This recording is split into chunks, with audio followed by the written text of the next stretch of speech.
The following is a presentation of The Day.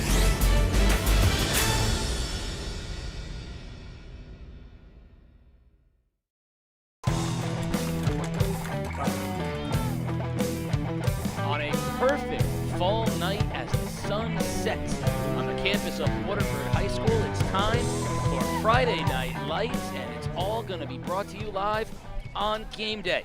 Game Day is brought to you by Waterford Dental Health. All that is good begins with a smile. When you visit our office, your smile is our top priority. Our entire team is dedicated to providing you the care that you deserve. Contact us today at waterforddentalhealth.com. Casey Pasta Sanabria, and it is a night tonight at Waterford High School where we feature two very exciting teams and two very exciting playmakers. Waterford Lancers at 3-1 hosting the 4-0 Ledyard Colonels. For Waterford, of course, we're talking quarterback Nate Hines. He is perhaps the most electrifying quarterback in the league. And on the other side of things for Ledyard, the playmaker James Green, running back, wide receiver, a little bit of everything. And these two guys are electric. These two teams playing very well, each the biggest test for the other. That's and right. We are ready to go. I'll tell you, it's 20 degrees less from the last time we were here, brother. And now with the sun setting, the winds are kind of chilling in here, and the autumn colors are here. It's great time for football. Waterford will receive. They're in the home blues. Ledyard with the kick. It bounces on the turf, and it bounces off of Sutman. It's picked up in the middle of the field and returned up to the 32-yard line. And that's where Waterford will have its first possession, and we'll get our first chance to see Nate Hines. We, of course, were here in week one when Waterford lost to Brantford, a very good Brantford team. Since then, they've won 3 straight over Stonington, Rocky Hill, and New London. And Hines, I called him Brett Favre back then, and he's a guy that can beat you with his feet, can beat you with his arm. Very elusive. Here we go. 4 wide right out of the bat. Motion man, high snap. Hines is going to keep it himself, and he runs into his own lineman. He ran into Spera at the 35-yard line, so a gain of 2 on first down. That play was a little uneven off the snap. Yeah, you know, it was kind of a start right there. Jacob Lenz, the outside linebacker, just stayed and settled down.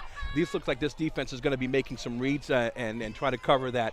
You know, the biggest thing right now is that Nate is very elusive. He can really get out there, so I see that some eyes are right now that are keying on him and keeping him at bay.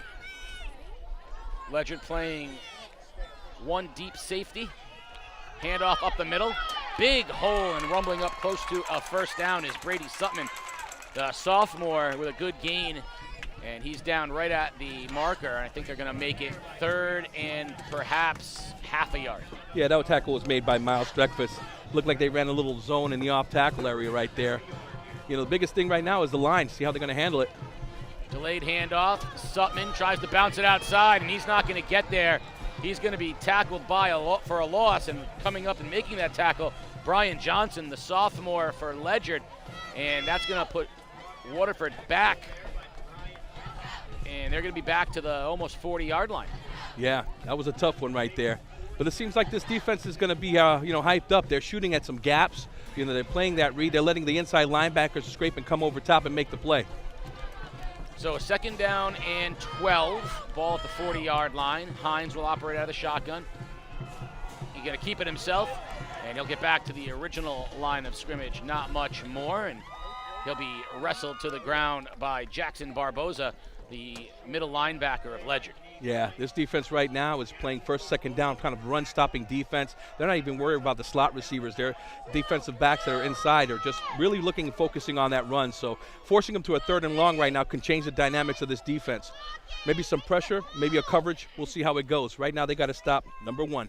Ledyard wants to control this line of scrimmage and keep Hines in the middle of the field in front of him. He's most dangerous when he breaks that contain. Hines, direct quarterback keeper, gets to the outside, breaks a tackle, shows speed to the outside, first down and more, into Ledyard territory to the 40-yard line, and Waterford will move the chains. Phenomenal footwork. He read off his lead back, and that back kicked the guy inside. He took it to the outside and ran to the corner.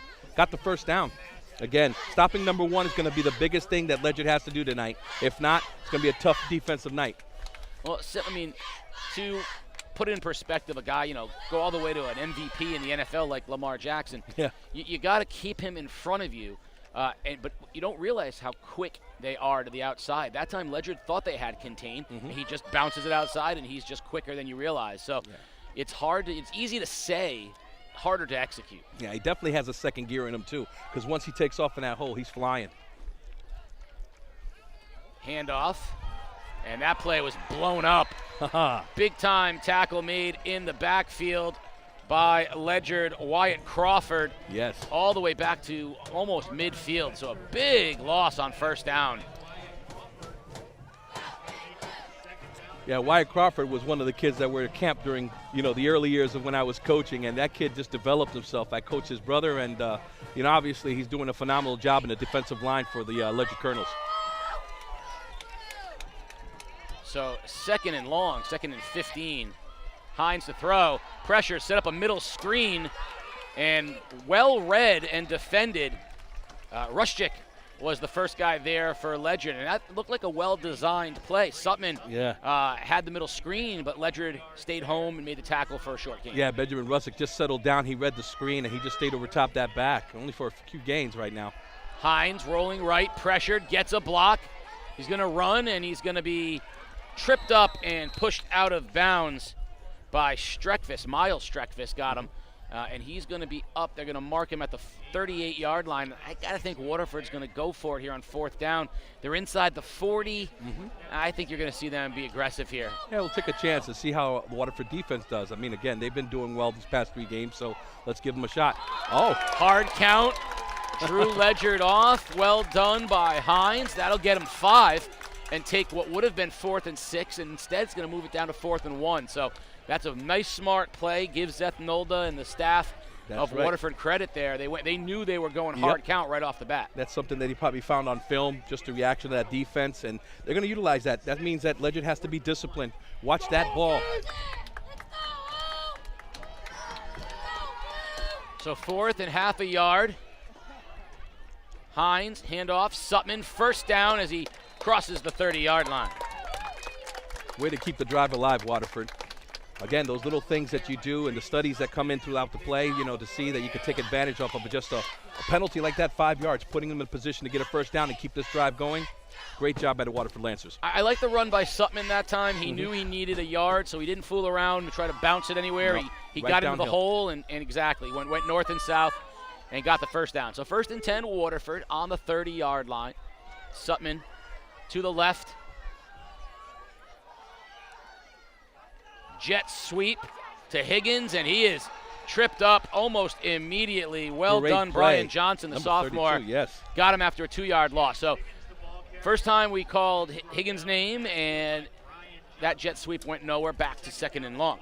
Sometimes when people look at defense, they think that they're just kind of staying there waiting. That one with a motion, that backer read that he's going to adjust up, and he came up at the right time to make sure he can get off that block and make a play. So that was well disciplined, a good read by Ledyard.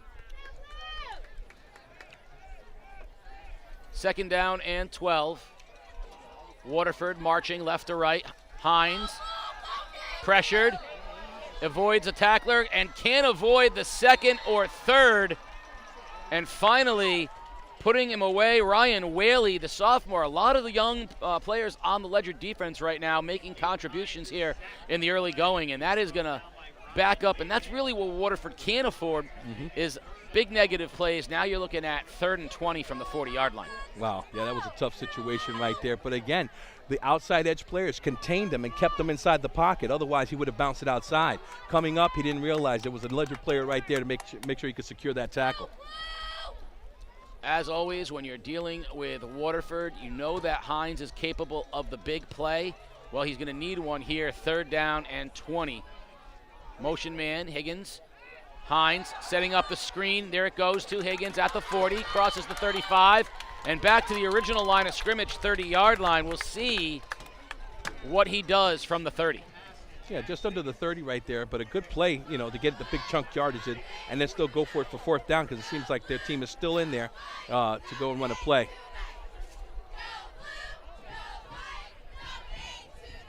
Got to say, it looks like it's pretty balanced right now. They're just trying to feel each other out, but Waterford's taking advantage of some things. That screen plays that are coming up are useful for Waterford's scheme.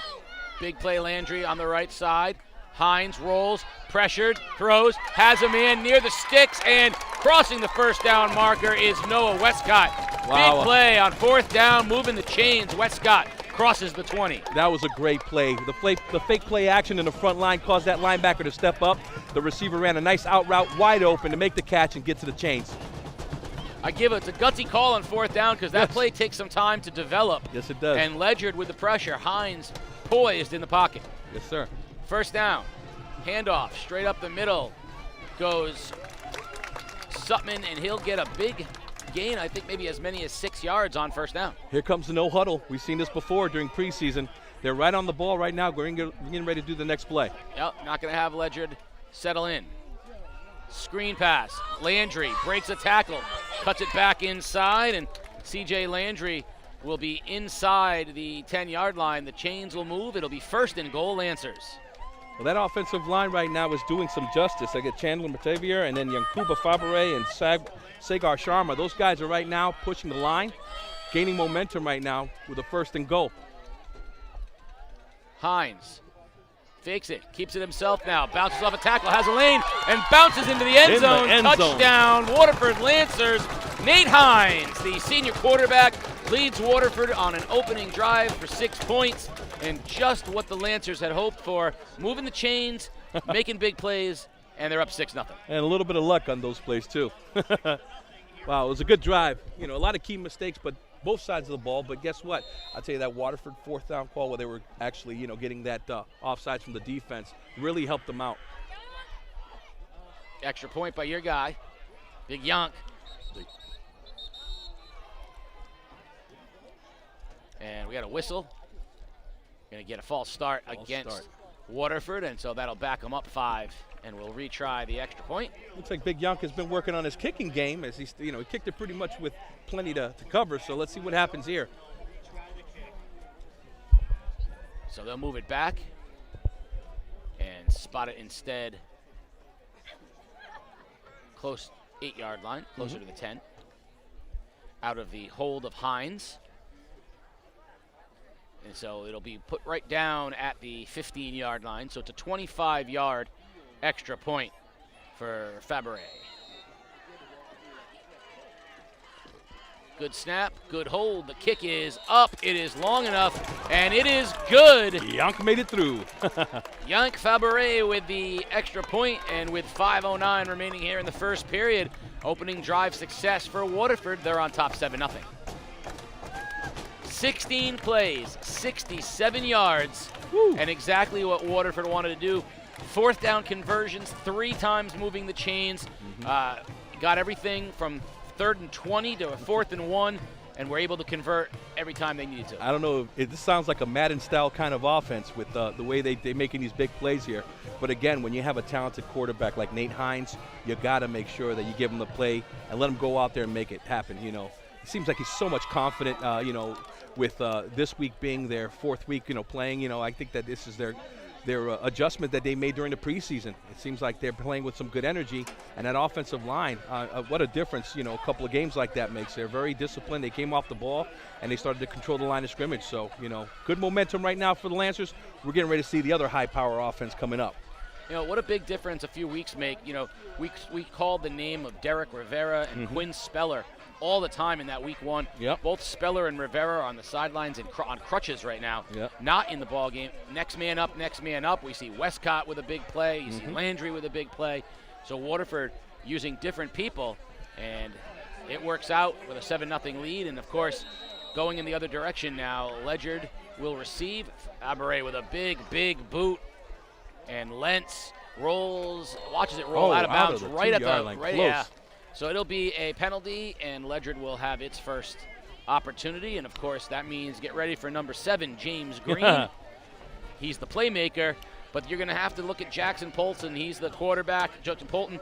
And you're going to be looking for Jacob Lenz, Liam Stahlbush. They're all going to get touches, but everyone on Waterford is going to be keying on where number 7 is at all times. That's right. It's a big challenge for the Waterford defense. But, again, they have improved. From that first game, they haven't allowed no more than 3 touchdowns. So we'll see how they play this out. Well, we saw Branford gash them up the middle repeatedly, and Green has that mix of speed and strength. And when it comes to Ledyard, you're going to get the same plays, nothing fancy, but they run it well. Fullback dive, Green breaks a tackle, breaks another tackle, he's in the open. Now he shows his speed and toughness. The playmaker still on his feet. Green refuses to go down, crossing the 30-yard line. James Green turns nothing into a big play. James Green with a run like that, I'll tell you right now, for a small body stature, he likes to get that first contact person out of the way. And then he just continues to grind his feet. Low center of gravity, great ball control. He secured the ball before he got tackled. Big chunk of yardage. Ledyard right now offense is in full gear. 1st and 10 at the 30-yard line. Green in the backfield. Motion man, handoff to Green, no, kept by Polson, and he is wrestled down. Fabre got him. Young shot it and got Jackson Polton before he could do anything with the ball, and that's a big loss. Good discipline by Yonk, because he could have just went and got sucked in there. He read the ball, and then he followed his key, and he made a great play, forcing him with a 2nd and long situation for the Colonels. I think sometimes, you can get a little bit too tricky. I'd be giving the ball to 7. As much as possible. Yes. 2nd down and 15. Handoff, Green, big hole, breaks a tackle, heads outside on the sideline, and he's down to the 10-yard line. 1st and goal, Ledyard. The playmaker, James Green, has touched it twice and ripped off huge chunks both times. One of the things about the blocking scheme, when they really all block down and they give him the ball, he could actually peel himself like a surfer going into the water, work his way to the outside corner and not even be touched by those linebackers as they're scraping across. And his speed is phenomenal. Once he hits 2nd gear, he is off. Yeah, if you don't make contact, if you don't make the tackle on first contact, he is a dangerous man. 1st and goal, ball just inside the 10-yard line. Green, handoff, breaks one tackle and then wrestled to the ground after a short gain. That time, Waterford did a much better job. Devin Powers stayed home, got low, kept him there, got some help from Westcott, and they brought him down after a short gain. Yeah, this defense right now has always been a bend but don't break, and right now they're pretty tough right here in the zone. This offense kind of stems off of a Springfield College's style, very option-based, and they're really just giving the ball to their prime players. Lens in motion, toss to Green, cuts it back inside, breaks one tackle, and there's a great job by swarm. the Lancer defense swarming to the ball and getting Green after a gain of a yard. It's going to bring up 3rd and goal, and we're back at about the 7-yard line. This is the toughness of the Lancers. When they get put in a situation where they got to get things done, they have shown that, so it's good to see that energy, and just the energy off this whole atmosphere that's here right now tonight. It's been really fun. And we're going to check that. It was not into goal to go. They can get a 1st down at the 1-yard line. So 3rd and 7 from the 8-yard line. Handoff. Green, and nothing there. Spera met him at the line, brought him down. So it'll be 4th down, about 6.5 to go, and we'll see what Ledyard draws up here on 4th down. That was a great blue swarm by the interior linemen there. Linebackers are filling in pretty good. Again, they're all making their right keys. Stop number 7. 4th down, it's a critical play. I don't know what they're going to probably run here. What do you think? A run play or a pass? Well, 4th and 6. Yep. I think they're going to go hard count, similar to what Waterford did. I'm telling you, you've been on fire with these calls. Let's see how it goes. Quarterback keeper, Polton, nothing there. And Waterford rallies to the football and makes the stop. Coming out of the pile was Will Rivers, the senior linebacker. Big tackle and a hold. And you couldn't have drawn it up any better if you were Waterford. Drive the field for a score, stop on the other direction. Stop on the other direction. 60 yards for Green on that drive, but more importantly, no pay dirt. And Hines will take over for Waterford. Now, they are deep in their own territory at the 5-yard line, so this is where protecting the football becomes first and foremost for the Lancers. I got to say, this is a good challenge for Ledyard. I mean, they've played some teams that they had taken advantage of early, and, they kind of gave in. And this Waterford Lancer team right now is just playing tough. It's going to be a challenge for Ledyard tonight. Hines, hands off, Sutman up the middle, nothing there. Gain of maybe half a yard. if he got back to the line of scrimmage at all. Good job in the middle of the defense for Ledyard. You know, the chess game for the Colonels right now is to stop them and let's gain this field position back. You know, we could force them to punt deep into their end zone and get a chance here. It'll make it easier for number 7 to fly around. I mean, already in the first drive, he had 60-plus yards there. Unbelievable. First quarter flying by. We're down to a minute remaining in the first quarter. 7-0 Waterford on top. 2nd and 11. Hines from the shotgun. Handoff. Sutman, big hole, and Sutman rustles up to the 15-yard line, right shy of the chain, but it's going to bring up a 3rd and maybe a yard. So a big play on 2nd down for Brady Sutman. I'll tell you, Brady is running really hard tonight. I just can't believe how he's putting his shoulder down, and he's running that ball with some conviction. So, you know, that's good to see that they have a running back that can help and complement Nate's, speed on the outside. 30 seconds remaining here in the quarter. Waterford with a 3rd and 1. Ball is marked right on the 15-yard line. They need the 16 for a first down. Hines going to keep it himself. Just puts his head down, pushes forward, and I think he crossed the line, and they're going to give him a first down, and it looks like the spot is good, and the chains will move. So Hines, that's a smart play. He recognized right away, north-south. North-south, you know, and plus having a quarterback run the ball lets that back become the extra blocker there in that situation, and so every player is going to get blocked, and they got to get off the ball and make a play. So great move by Waterford, and to have that in their system, you know, with short yardage down, puts it in their favor. So first down, I don't know if they're going to run a play here as the clock has under 4 seconds remaining. Let's see if they take it to the end of the quarter. No, they're going to run one more play. Handoff. Sutman, not much there. So we're at the end of one. Waterford on top 7-0. They've got the football and a big 2nd down. We'll be back right after these messages. You're watching Game Day live on theday.com. You buy better. Better first. Much better. So much better first. The right insurance at the right price. You buy better first. You buy better first. You buy better. The Burns Agency can feel it, and we know you feel it too. Fall is here. Crisp air, falling leaves, pumpkin everything, and football. So much football. With a new season upon us, it's a great opportunity to take a quick time out and make sure your insurance program is in order. The Burns Agency is here to help you play by play. Strong coverage, dependable service, and touchdown savings. Give us a call or visit us online. The Burns Agency, proudly serving Eastern Connecticut since 1932. We're back, and Game Day is brought to you by Waterford Dental Health. Everything good begins with a smile, and when you visit their office, your smile is their top priority. Go get the personalized dental care you deserve. Contact waterforddentalhealth.com for more information. That's waterforddentalhealth.com. And, of course, after the game, we're going to find us on platforms at Game Day CT. We're going to have our interview with the coach and the Foxwoods Player of the Game. So check out all the great entertainment at Foxwoods in October, including the great ZZ Top and a Boogie with the Hoodie tomorrow night. For more details, visit foxwoods.com/entertainment.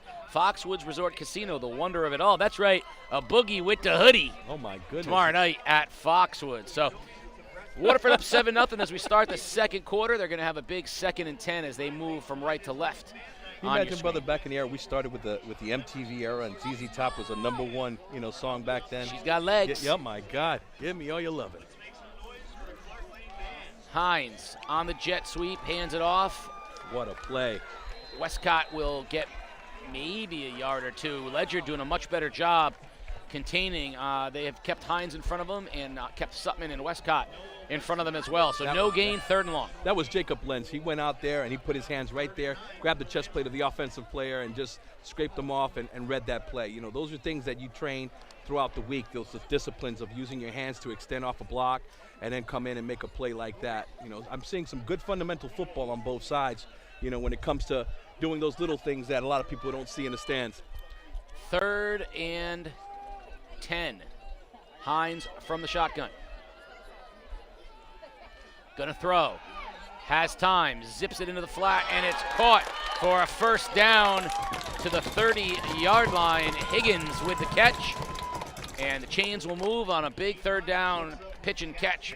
I'll tell you, Nate just stood right there in the pocket, saw his receiver break out in that out route, and just threw a bullet right to his chest before the defenders can converge on that play. No huddle. Handoff, Sutman, and he is buried back Big tackle made on the play by Jackson Barboza, and it'll be 2nd and long. And here's something you don't see very much. These two schools, double S schools, small schools, medium division in the ECC, James Green doesn't play defense. Yeah. Which is, he would be a star on defense. That's a luxury. Most schools this size, if you get a player like James Green, he's playing every snap. down. And I noticed he wasn't on kickoff return either. Well, it's the luxury of having some players that can really fill in those holes. That's because, right. You know, when it comes to critical playing down the road, he's going to be playing those positions. Handoff. Higgins to the 34-yard line. It'll bring up a 3rd and 6. No, it's a huge, not only does it take wear and tear off of him over the course of the season, can you know what kind of beast he must be in the 4th quarter when he hasn't been playing? He's over there on the sideline right now, and he's just chomping, like, get the ball back. This reminds me of when I had a chance to coach, Josiah Schumacher, and Jimmy would, like, never, ever think about putting him on defense unless it was very critical. But throughout his career there, he never did. So, kudos to his hard work ethic right here. James is doing a great job keeping this offense rolling with some points. One of my early favorite calls, go JoJo. Go JoJo. 3rd and 6. Hines gonna throw. Here's where he's dangerous. Rolls right, throws on the sideline, and it's incomplete. It was in and out of the hands of Landry, who was well covered on the play. Out there running with him was Anthony Adamic, and it falls incomplete. It'll bring up 4th down. Big opportunity right now for the Ledyard Colonels to get some field position here. Let's see what happens. And Lenz goes back. I would have thought Green would have been a sure punt returner, but it's Lenz going back to the 30-yard line where he will await the punt of Sutton. Good snap. Good punt, end over end. It's going to bounce at the 30-yard line and take a huge Waterford bounce. Lenz has to go up and get it, and he's buried back at the 20-yard line by Landry. So a fortunate bounce for Waterford, and then Lenz probably not the best choice to try to field it, but once he did and it popped up, that was a smart play to go get it. Well, he was thinking probably the ball was going to just bounce and stay neutral, but this is the thing about turf. Turf can give you any kind of edge. One bounce with the point down or the side of the ball can make that ball rock here and there. The worst thing he did was touch it. Back in the day, I was the call guy for Slim Jim when he would say, poison alert. He used my voice. We had to yell poison to keep those guys away from that ball. But again, he secured it. Now Ledyard still has the ball and have their chance to drive. Now, from our era, the problem with that call is I'd be wanting to, poison, poison. Belle Biv DeVoe, huh? Yo, we're doing it tonight. We're doing this tonight. I would have been. I've been out there doing running man at the middle of the while ago. That ball is poison. That's right. Yeah. That's the problem as a child of the 80s. Yeah, a lot of songs had meaning. That's right. That's very what it was. 9:23 remaining here in the half. 7-0 Waterford, and Ledyard will have its 2nd possession of the game. We saw 2 big plays from James Green, and then the problem when you're not controlling the line of scrimmage, which really Ledyard never quite did, as the field shrinks. Right. Green doesn't have as much room to maneuver, and you're right about that. That's one thing about that option game is that it's great in open field. When you have it close to the short field yardage situations, it tends to be easier to go after, and that's why Waterford just played that run defensive scheme all the way through. Polton, quarterback for Ledyard. Handoff. Green breaks a tackle. Green to the sideline, tiptoeing, crosses the 35. Another big run by James Green, averaging close to 200 yards a game on the ground, and you can see why. He's a big play every time he touches the football. Every time he runs the ball, he just reminds me of a surfer that's going through a wave. He's really patient at times to see the block develop. Then he works his way to the 2nd level, and that's the key right now. Sometimes he's not even touched till he gets to the 2nd level just because of that patience that he has getting into the gap. 1st down, Ledyard. Toss right. Lentz being chased, crosses the 40, and wrestled down by Devin Powers. After he crossed the 40-yard line, he'll be marked down at the 44. So it's 6-yard gain by Lentz, and it'll bring up 2nd and 4. That's going to be good for Ledyard. If they can get to the inside with James running the ball, and then the outside with the other two backs, that could create some very disciplinary mistakes that could come off the outside backers, and that's what happened. That outside linebacker squeezed in, and he should have just been disciplined, staying to the outside. Lentz and Stahlbush are the wings, Green the back. Polton under center. Hand off to Green. Green breaks a tackle, can't break the second one, and he's wrestled down right near the sticks. He'll be marked down at the 46-yard line, so it'll bring up 3rd and 1 for Ledyard.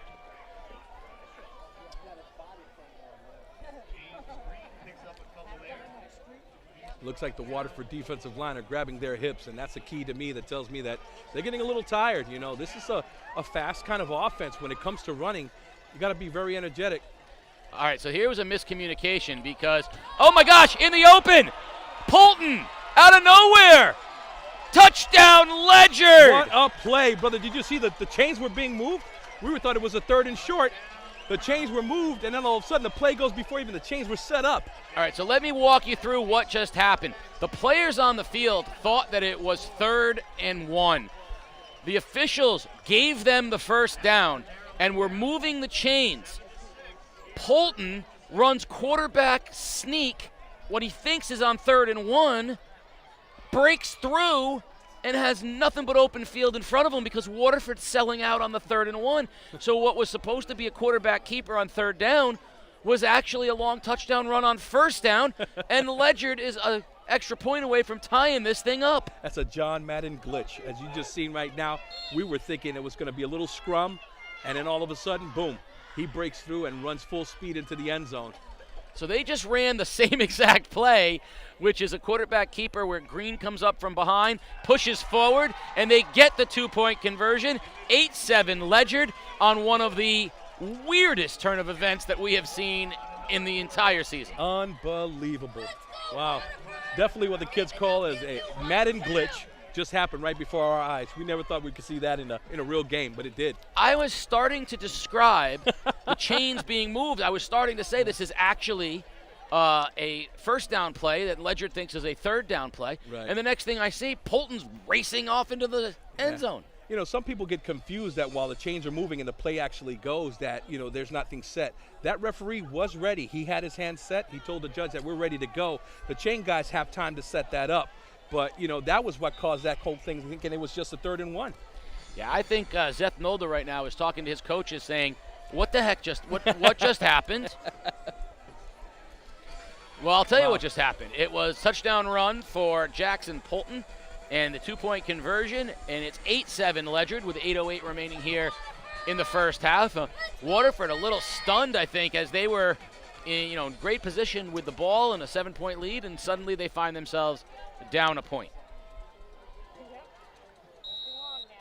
Wanamaker with the kickoff for Ledyard. Short kick. Taken. Oh, he's going to get to the outside. Heading to the outside is Sutman, and he'll cross the 45 before he's banged out of bounds. So Waterford will have great field position, and I think a flag's coming in for possibly it's going to be a flag coming in. We'll see what that's against Waterford or Ledyard. It's either going to give Waterford fabulous field position or back them up. Yeah, Sutman ran really hard there, and he saw the outside as he broke out there. He didn't have the jets like the other guys did, but he really worked hard. Maybe he got hit in the head, and there might be a little contact there. I think they have that targeting rule here in high school level, right? So the officials are facing in the direction of a Waterford penalty. Personal foul against Waterford. Okay. So a little shenanigans. So it'll be 1st down, and then they'll mark off the penalty. And so Waterford will be backed up. Ball's going to be now marked, I believe, all the way back to the 30-yard line.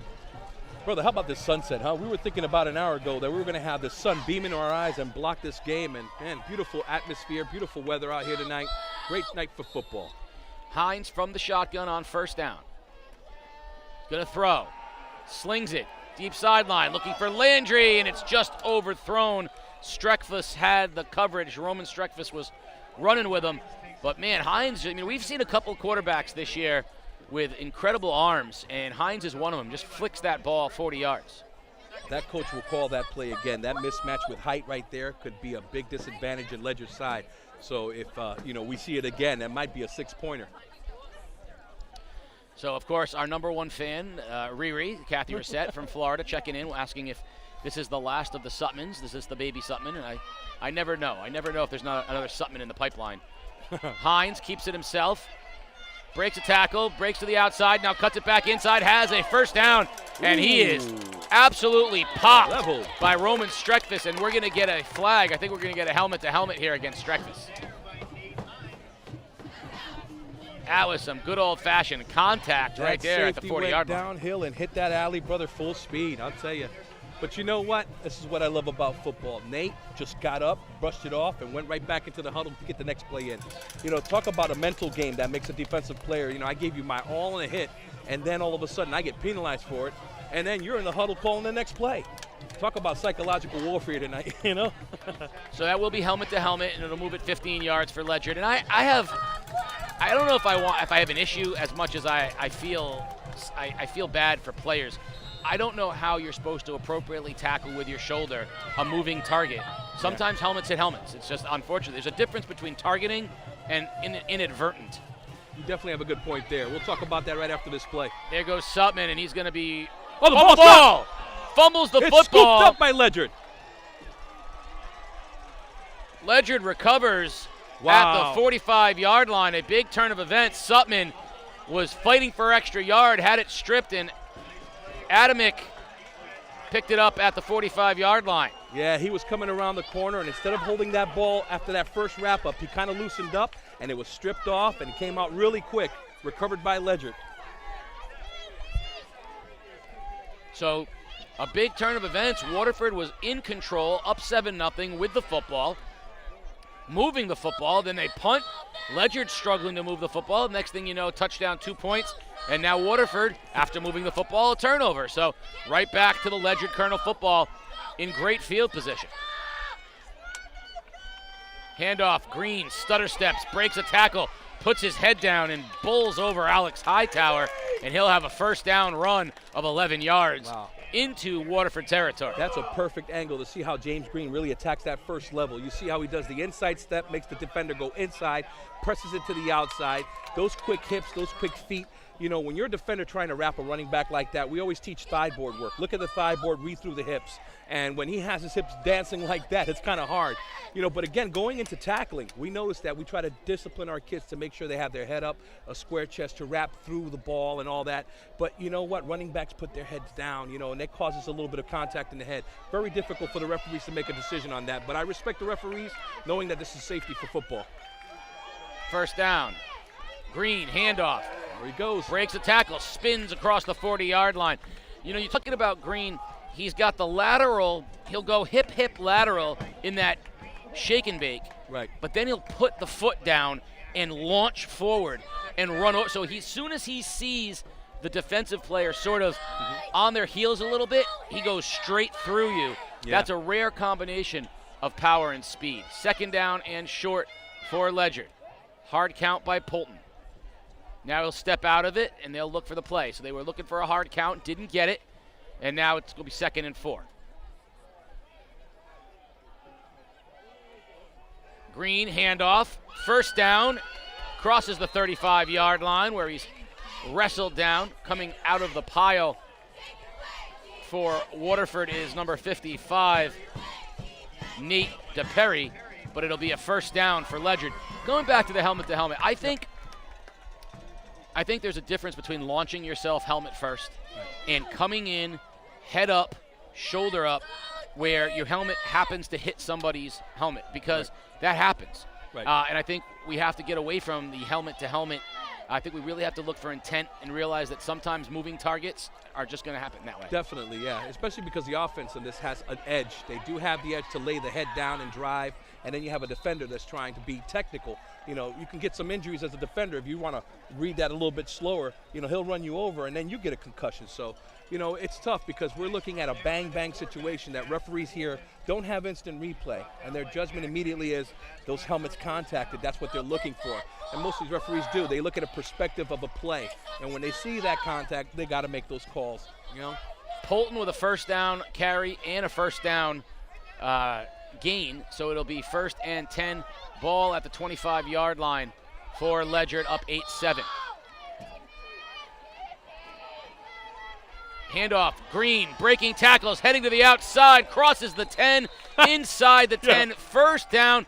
If it wasn't for Yank Fabre trailing the play, Green would have had a touchdown, but as it is, 1st and goal, Ledyard.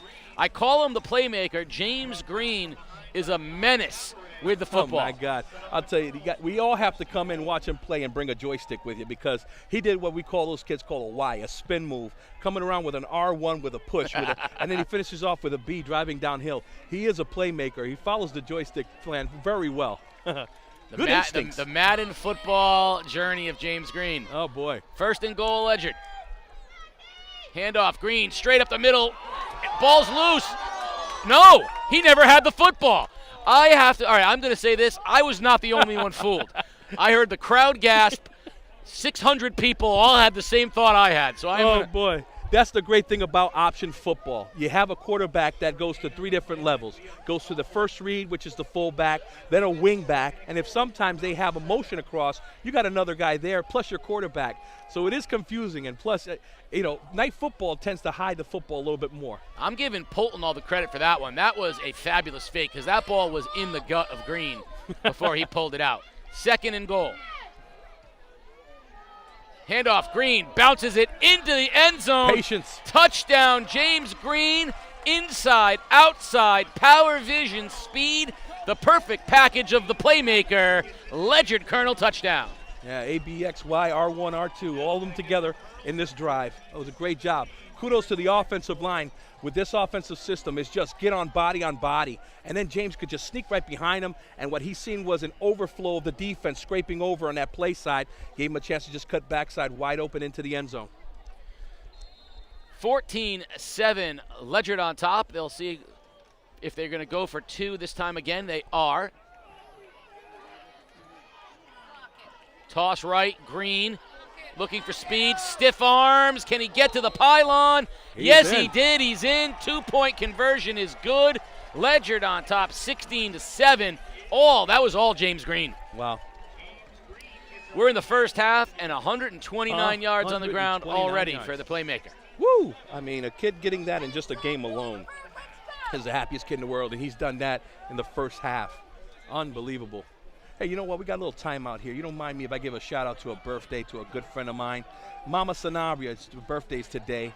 She turned a lovely, I can't tell you what age because she's beautiful all the way through, but happy birthday to my mom there. Listen, you're a good son. Yeah, you like that, but right? that's not good enough. Really? Happy birthday to you. Happy birthday to you. Happy birthday, dear Mom. Happy birthday to you. Hey, we love you, Mama. Thank you very much. And all the mothers out there and whoever's celebrating their birthday today, enjoy the atmosphere, enjoy the weather. We love you. And thank you for the sofrito. It was fabulous. Yes. I said the other day I made some pork chops, put some sofrito on top. She'll be like, why did you do that? But you know what? Sometimes it's so good. You can put it on a cracker and just eat it just like that. It was good stuff. She has some more for you whenever you're ready. Line drive kick bouncing on the turf, and it's taken by Sutman. Sutman breaks a tackle. He's holding on to the football and crosses the 35-yard line. So Waterford now finds itself down 2 scores, 16-7, and they have 4 minutes here remaining in the half. Waterford still has to just utilize what they have. They have some great plays there, and then giving Nate that chance. There is some mismatches again that was brought earlier. They almost had a great play out here with the wide receiver, almost catching the ball. So there are some options. They just got to stay confident, get a drive. If they score here with a few minutes left in the half, they're still in the game. And remember that Ledyard gets the ball to start the second half. So if Waterford can find a way to put together a drive here, that would be very helpful. Hines going to keep it himself, looking for a block, bouncing it to the outside, and caught from behind. What a great tackle from Barbosa. Jackson Barbosa runs sideline to sideline from that middle linebacker position, and he got Hines after a gain of a yard. Yeah, Jackson Barbosa chased that play really good. And Jacob Lenz, again, man, good hand control. He took that offensive player and dominated the line of scrimmage and made that running back run slower so that Jackson could make that play. 2nd and 8, Hines from the shotgun. Gonna throw. Now he's gonna keep it. Sees a hole. And Short gain. Nice job by the There's a fumble. middle of the Ledyard Let's defense. see what they call. No, I think they're going to say he was down on the Okay. ground. I didn't see any signal. Brian Johnson, the sophomore linebacker, made the tackle, and it's going to bring up 3rd and 5. Big play right now for Waterford. But again, Ledyard, playing some good defense. This is a very serious situation. They could take it right now and hold them from just get the ball back. That's the biggest thing for Ledyard right now. 3rd and 5. 3 minutes remaining here in the half. Low snap. Hines handles it. Pressured. Throws. Has a man. First down almost to midfield. Has his man Jax Higgins. And moving of the chains, that was a poised throw from Hines. That's the bread and butter play that they've been doing to get first downs right now, that out route, because when you're playing high coverage and you got the corner bailing away, the flats are wide open. You're asking that inside linebacker to cover it inside out. So it's going to be a good night if they can continue to work those kind of mixed formations, running out routes against Ledyard. First down, Hines gonna throw. Plenty of time. Deep ball, looking for Sutman on the jump ball, incomplete. And that was good coverage from the Colonels, and that ball falls to the ground. He was trying to go up high to C.J. Landry, his big, tall, wide receiver, but coverage was good, and the ball goes incomplete. A lot of heart by that young cornerback over there. He is playing against a tall guy, and he is doing everything to keep that disruption and timing of that play just wonderful, staying right under it and then getting down to the ball. So, Ledyard's got a chance right now to get momentum on their side. That was sophomore Jamel Curse, number 80. Hines, pressured, has a man, dumps it into the flat. First down, and crossing to the 35-yard line goes Parker Spencer, number 33. And it's going to be first down Waterford again. Hines with good poise in the pocket. Yeah, that tackle made by Liam Staublich, number 2. If he didn't make that tackle, he was out of there. Hines gonna throw again. Plenty of time. Now he steps up, throws it off of 1 foot, has a man, it's complete. Another first down, this time to Brady Wentz, and it's gonna be moving the chains one more time. I tell you, these coaches right now found the hole. When you play 3 high and you have the outside flats available, you can run any route out there. Straight, come back, outs. Those are the things that are gonna make Nate more elusive. And they're called a timeout right now. Ledyard calls a timeout, and this timeout's brought to you by the Burns Agency. You buy better. Better with Burns. Much better. So much better with Burns. The right insurance at the right price. You buy better with Burns. You buy better with Burns. You buy better. The Burns Agency can feel it, and we know you feel it too. Fall is here. Crisp air, falling leaves, pumpkin everything, and football. So much football. With a new season upon us, it's a great opportunity to take a quick time out and make sure your insurance program is in order. The Burns Agency is here to help you play by play. Strong coverage, dependable service, and touchdown savings. Give us a call or visit us online. The Burns Agency, proudly serving Eastern Connecticut since 1932. 16-7, Ledyard on top, but Waterford driving with 2:18 here in the first half. 1st and 10, Lancers. Hines, quarterback keeper, cuts it back inside, has a hole, breaks a tackle, and wrestled down inside the 10 at the 6-yard line. 1st and goal, Lancers. Everything right now, Waterford with the hurry up, and it is working against this Ledyard defense. A great block by Yonk. He came in, ran a kick like trap, G-scheme under it, made a nice hole for the quarterback to run through. That offensive line has improved from week 1, I'll tell you that. 1st and goal. Ball marked at the 8-yard line. Hines from the shotgun. He's looking for a little help from the sideline. Clock running, 1:53 here in the half. Hightower switches to the left. Delayed handoff. Hightower's going to waltz into the end zone. Touchdown! Touchdown, Lancers. Alex What a Hightower drive. with a big hole, and the Lancers cut into the lead, 16-13 Ledyard. The chess game right there was won by Waterford coaching staff, knowing what they got, and they utilized it, and they drove right down the field. Great job by that staff, just working with the offense and getting the points that they need. Great drive by Waterford. 16-13. Fabre in for the extra point. The big man, Yonk. Yonk ball. Good snap, Good hold. A powerful kick through. Yonk. It's Boy. good. That was great. 16-15. Waterford cuts into the Ledyard lead. Very much needed, as Ledyard will get the ball to start the second half, but 142 and James Green means Ledyard does not have to put this thing to bed. No, I got my joystick plugged in for this next series, I'll tell you that. He makes unbelievable moves that are just phenomenal to see, and his just athleticism is prowess to the league. And I gotta think that there's a play I go back to when Jimmy Bunicor was coaching at Ledyard, and I know that the current coaching staff with Coach Siricchio have it as well. The play where they put it in James Green's belly, pull it out of James Green's belly, and that wing back runs that drag across the middle and is almost, it's always there. And they run it twice a game usually. Sometimes not even twice a game, depending on how they're doing with the ground game. You know, when it comes to studying the game and getting prepared for a defense, you know, coaches do a lot of work. A lot of hours are put in there to find out what strategy is best. So when you have an offense that really can set the tone in the running game, then set up a play action like that, allowing the backs to come out, the linebackers don't have a choice. They either got to go and make the commitment to go in, or they got to stay underneath. And right now, Ledyard's just trying to run stop, and it's not really helping out in those situations. So, you know, they got to find a way to fix that, fix it quick. Lentz is the deep man. High kick by Fabre down to the 5-yard line, where Lentz will take it. Heads straight up the hash, has a big hole, breaks into the open. Stutter step, still on his feet, crosses the 40 to the 45-yard line. Big return from Jacob Lentz, and it was the kicker, Fabre, who was able to keep him from bouncing it outside one more time. Yonk is putting in some work tonight. Unbelievable. He got a great foot. I mean, he's kicking the ball really deep.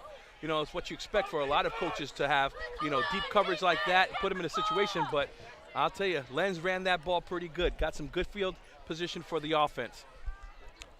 Of course, our great Mike DeMoro is on the sideline right now, looking and feeling like he's on the Giants sideline. Look at him. He looks like he's got a giant. He's a happy guy. Right now, he's channeling. He's a happy He's guy. channeling Giant football. I can see it. He's calling it out there for Big Blue.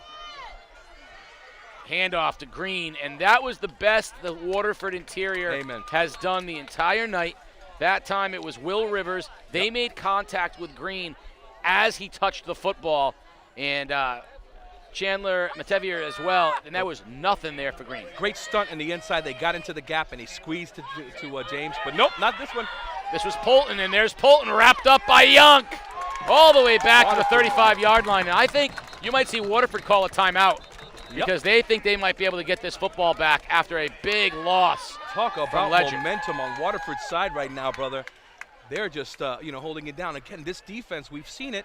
If they were consistent and they're disciplined, they can hold ground. And, right now they just shut down this high-powered offense like nothing, putting them right now in 3rd and 15, So here's a big call for defense and a big call for offense. What's going to happen here?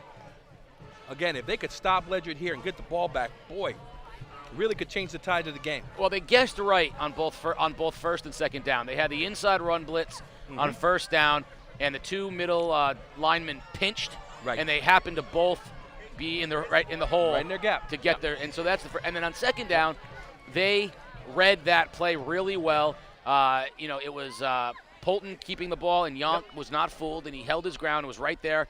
And so, you don't see Ledyard in a 3rd and 15 very often. I think if you're Ledyard with 1:04 remaining, you're going to hand it off to James Green on 3rd down. Got to. And Waterford will call a timeout. Yep. And then you'll punt it away, and you're going to say, okay, Waterford, if you can go 65, 70 yards with only one timeout, so be it. Great strategy. In football, one of the toughest things in high school, and I learned this from many coaches, if you pinch them inside the 20, the ratio of them scoring is very, very low. Polton's going to throw. There's the pass we were talking about, and it's intercepted! Intercepted by Waterford. Tickner. Wow! Inside the 20 to the 15-yard line. That's the mistake. That's the mistake Ledyard could not afford to make. That's why Coach took the timeout. Zethnolda wanted the football, and there it was. Wobbly pass picked off by Tickner. And Waterford in business here. They're already in field goal range, but with 45 seconds and 2 timeouts, they're thinking touchdown. Well, it's a great defensive call. They knew they had to play some coverage over top. And, you know, the typical rollout option always gives you only a couple receivers on this side, but that safety read it, picked it up, got themselves in great field position right now, and maybe score another points. Officials are going to talk things over. We got 45 seconds remaining here in the half. At halftime, of course, you can watch the grade 8 plays from week 5, as well as highlights from the Day Volleyball Invitational. A great start to the week. And of course, for all of you out there watching and listening right now, why not be a part of next week's grade 8 on Game Day's top plays? Send us your top plays, whether it's a practice, a game, I don't care if it's from your backyard. Throw it to our social media sites. It can be on Twitter, it can be on Instagram, it can be on Facebook. You can email it to us. You can grab it off of your huddle feed from practice or your iPhone in your backyard. Send us your best plays, and you might make next week's Game Day grade 8. I might be in there myself, brother. 1st and 10. Hines to throw. Quarterback keeper heads straight up the middle, spins, and he's buried after a gain of 4 yards. He'll be down around the 12-yard line.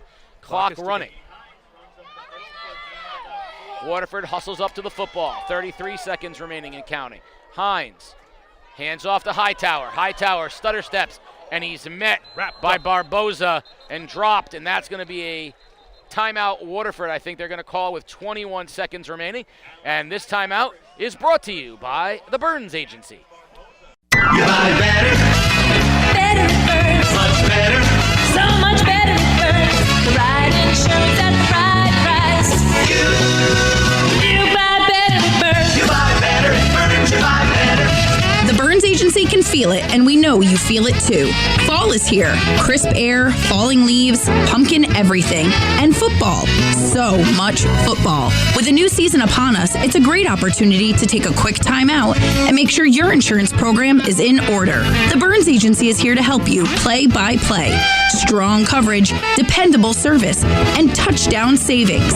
Give us a call or visit us online. The Burns Agency, proudly serving Eastern Connecticut since 1932. 3rd down. 9 yards to go. Hines from the shotgun here as the first half is almost to a close. Hines to throw. Corner route. Has a man, and he just overthrows Jax Higgins. Incomplete. It'll bring up 4th down. And I'll be very interested now. The ball is marked at the 15-yard line. It's a 32-yard field goal. They're going to go for it. I'll tell you, Yonk has the foot for it.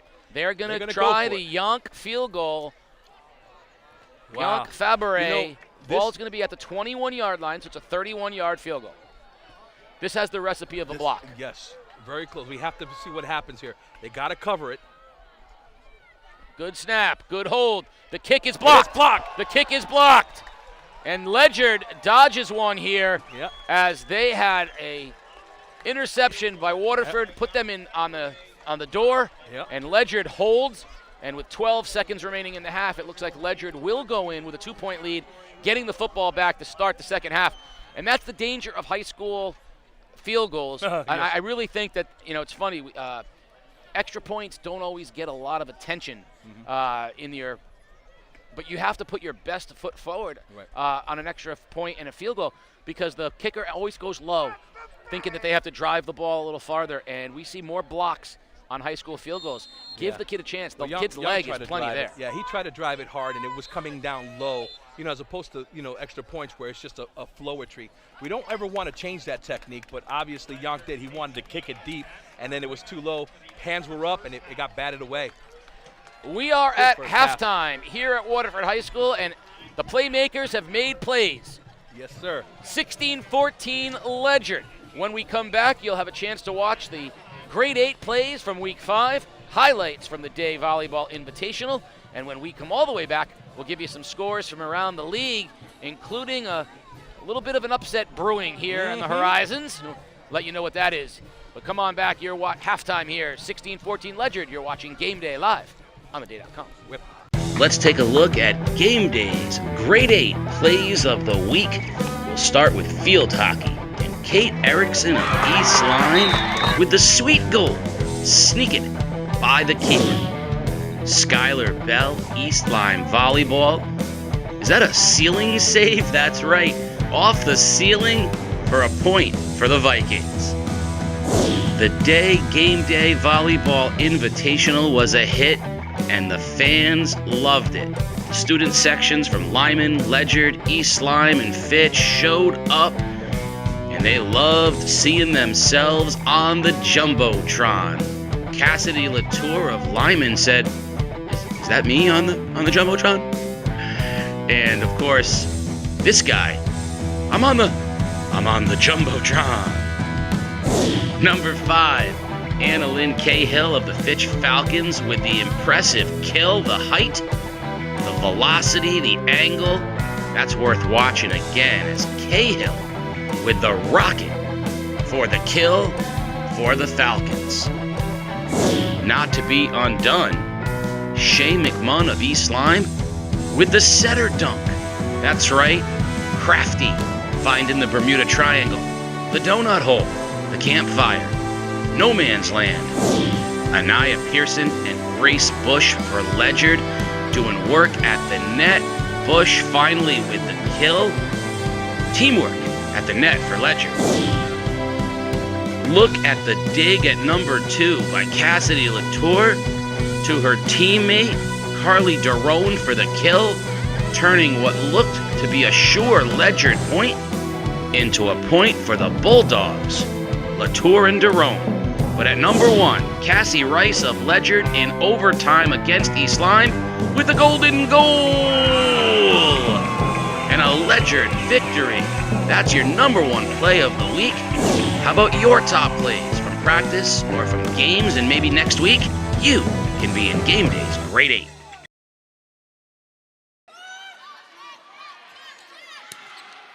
And there's a kill from Carolyn Place. A good set for Cahill. And Annalyn Cahill puts it away. Great set. Oh, put away. Big time. Lapham. That's a great turn by her. Oh, and there's another solo kill for East Lyme.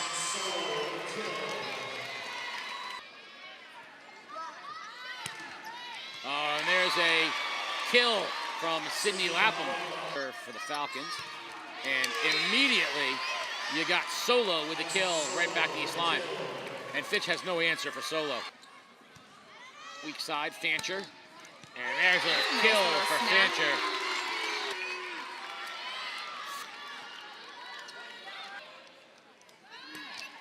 Oh, heads up play, Chloe Vaglio into the Bermuda Triangle.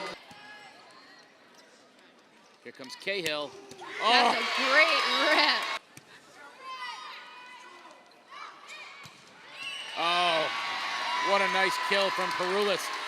Gonna set up Cahill on the far side, and Anna Cahill puts it away to start set 3. A rocket for the kill, and Fitch jumps out 1-0. They're just feeding Cahill right now. I think you have to, and you see why she's a dominant player that she is. Anna Cahill. Fancher. Nice with the kill. Not yet. Oh, you know what? Never rule out Skylar Bell. Oh, what a great play by the Falcons. Nice turn by Solo for that kill. Tui with another block at the net.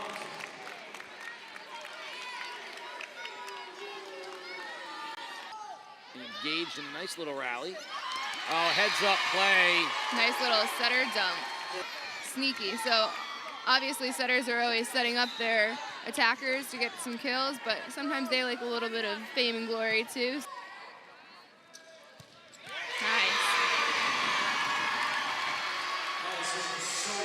That's a big kill from Solo. Her 7th of the night. Solo's 7th kill of the night. We're gonna go back to Cahill. It's long. It's long. And the Vikings win 3-0. Near side. Nice dig by Johnson. And then right away, put right back Lyman with Avery Brooks. Beautiful kill. And just what Ledyard needed. Anaya Pearson put that one away with authority. Oh, what a nice play. Oh, and Derone will not be denied. Carly Derone taking over here for Lyman. They turned what looked to be a winner from Ledyard into a winner for Lyman. Now here comes Pearson. Oh, nice job, Anaya Pearson. And there is a big put away and kill. Tabraham with the kill, and we are tied at 20.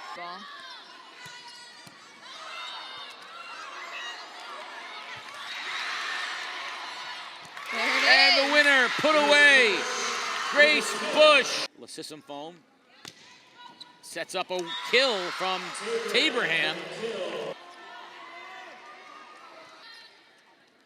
Oh, what a beautiful play. There's that Bermuda Triangle. And that will do it. 25-14. Lyman takes set number 3. Anaya Pearson with the kill for Ledyard. Well, the answer to that is Cassidy Latour, as she put a rocket right in between everybody. Oh, beautiful job at the net, Pearson. And so that would be when we have a block at the net, we have a block celebration as well. There's the set to Pearson. Anaya Pearson with the kill. But look at Latour. That was a rocket. There's a chance for Ledyard. Haydash puts it away. Haydash. And that's gonna do it. Ledyard has gonna force a 5th set. Setting up Latour. And when you need a point right now, you go to Cassidy Latour. Now they go to Latour. And there's your winner. Gardella with the serve. Johnson, and that's gonna be, oh, what a beautiful play by Haydash. And here comes a chance for Derone to win it for Lyman. Haydash goes long, and Lyman has won a very exciting 5-set match over Ledyard. You can purchase a digital download of tonight's game or any of our live broadcasts at Vimeo On Demand. For details, head to vimeo.com/ondemand/GameDayCT.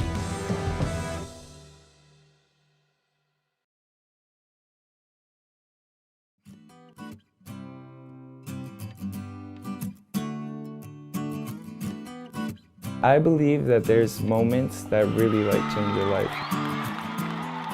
And the talent show is definitely one of those moments. I'm not alone in this world. Seems like everybody out there wants to have a chance to be. The talent show basically legit saved my life. I would have probably been in jail or probably be dead. Put me back in my place, but I won't make it easy on them. I'm a traumatic brain injury survivor. I was addicted to alcohol, opiates, then it turned to heroin. It's very taboo to be gay or to be trans. And it's never been so clear that you got a place. Now show us your face and get up on that stage and let the world know. We're not looking for sympathy, that's not what we're doing. We're looking to prove a point that arts can heal. That space, that energy, that magic, that's already therapeutic in itself. And that's what this new London Talent Show does. It allows young people to rip off labels that people put on them and come out of their own box or their own fears. Look, know that you can do anything that you try to do with faith in the man above and power that's inside of you. They're trying to stop you, don't let them block you or lie to you. If you let them, then they're liable to silence you. We could have been the stereotype. We could have been those people and fit the mold. The true measure of a person is how they respond to the negative things? How do they respond to tragedy? And this is our response. This place destroys fear, destroys it, and empowers young people.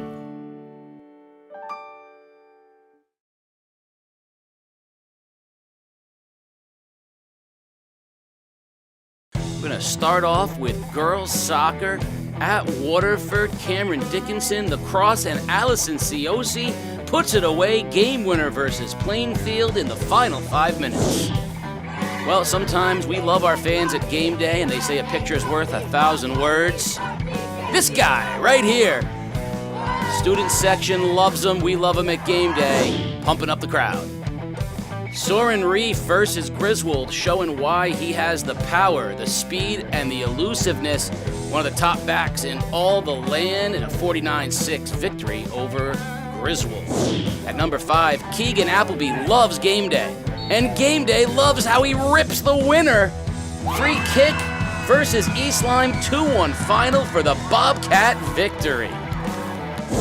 Jax Higgins of Waterford, every cornerback's dream, picks it off in the middle of the field, shows the speed, and burns New London for the pick 6 in Waterford's 34-13 win over the Whalers.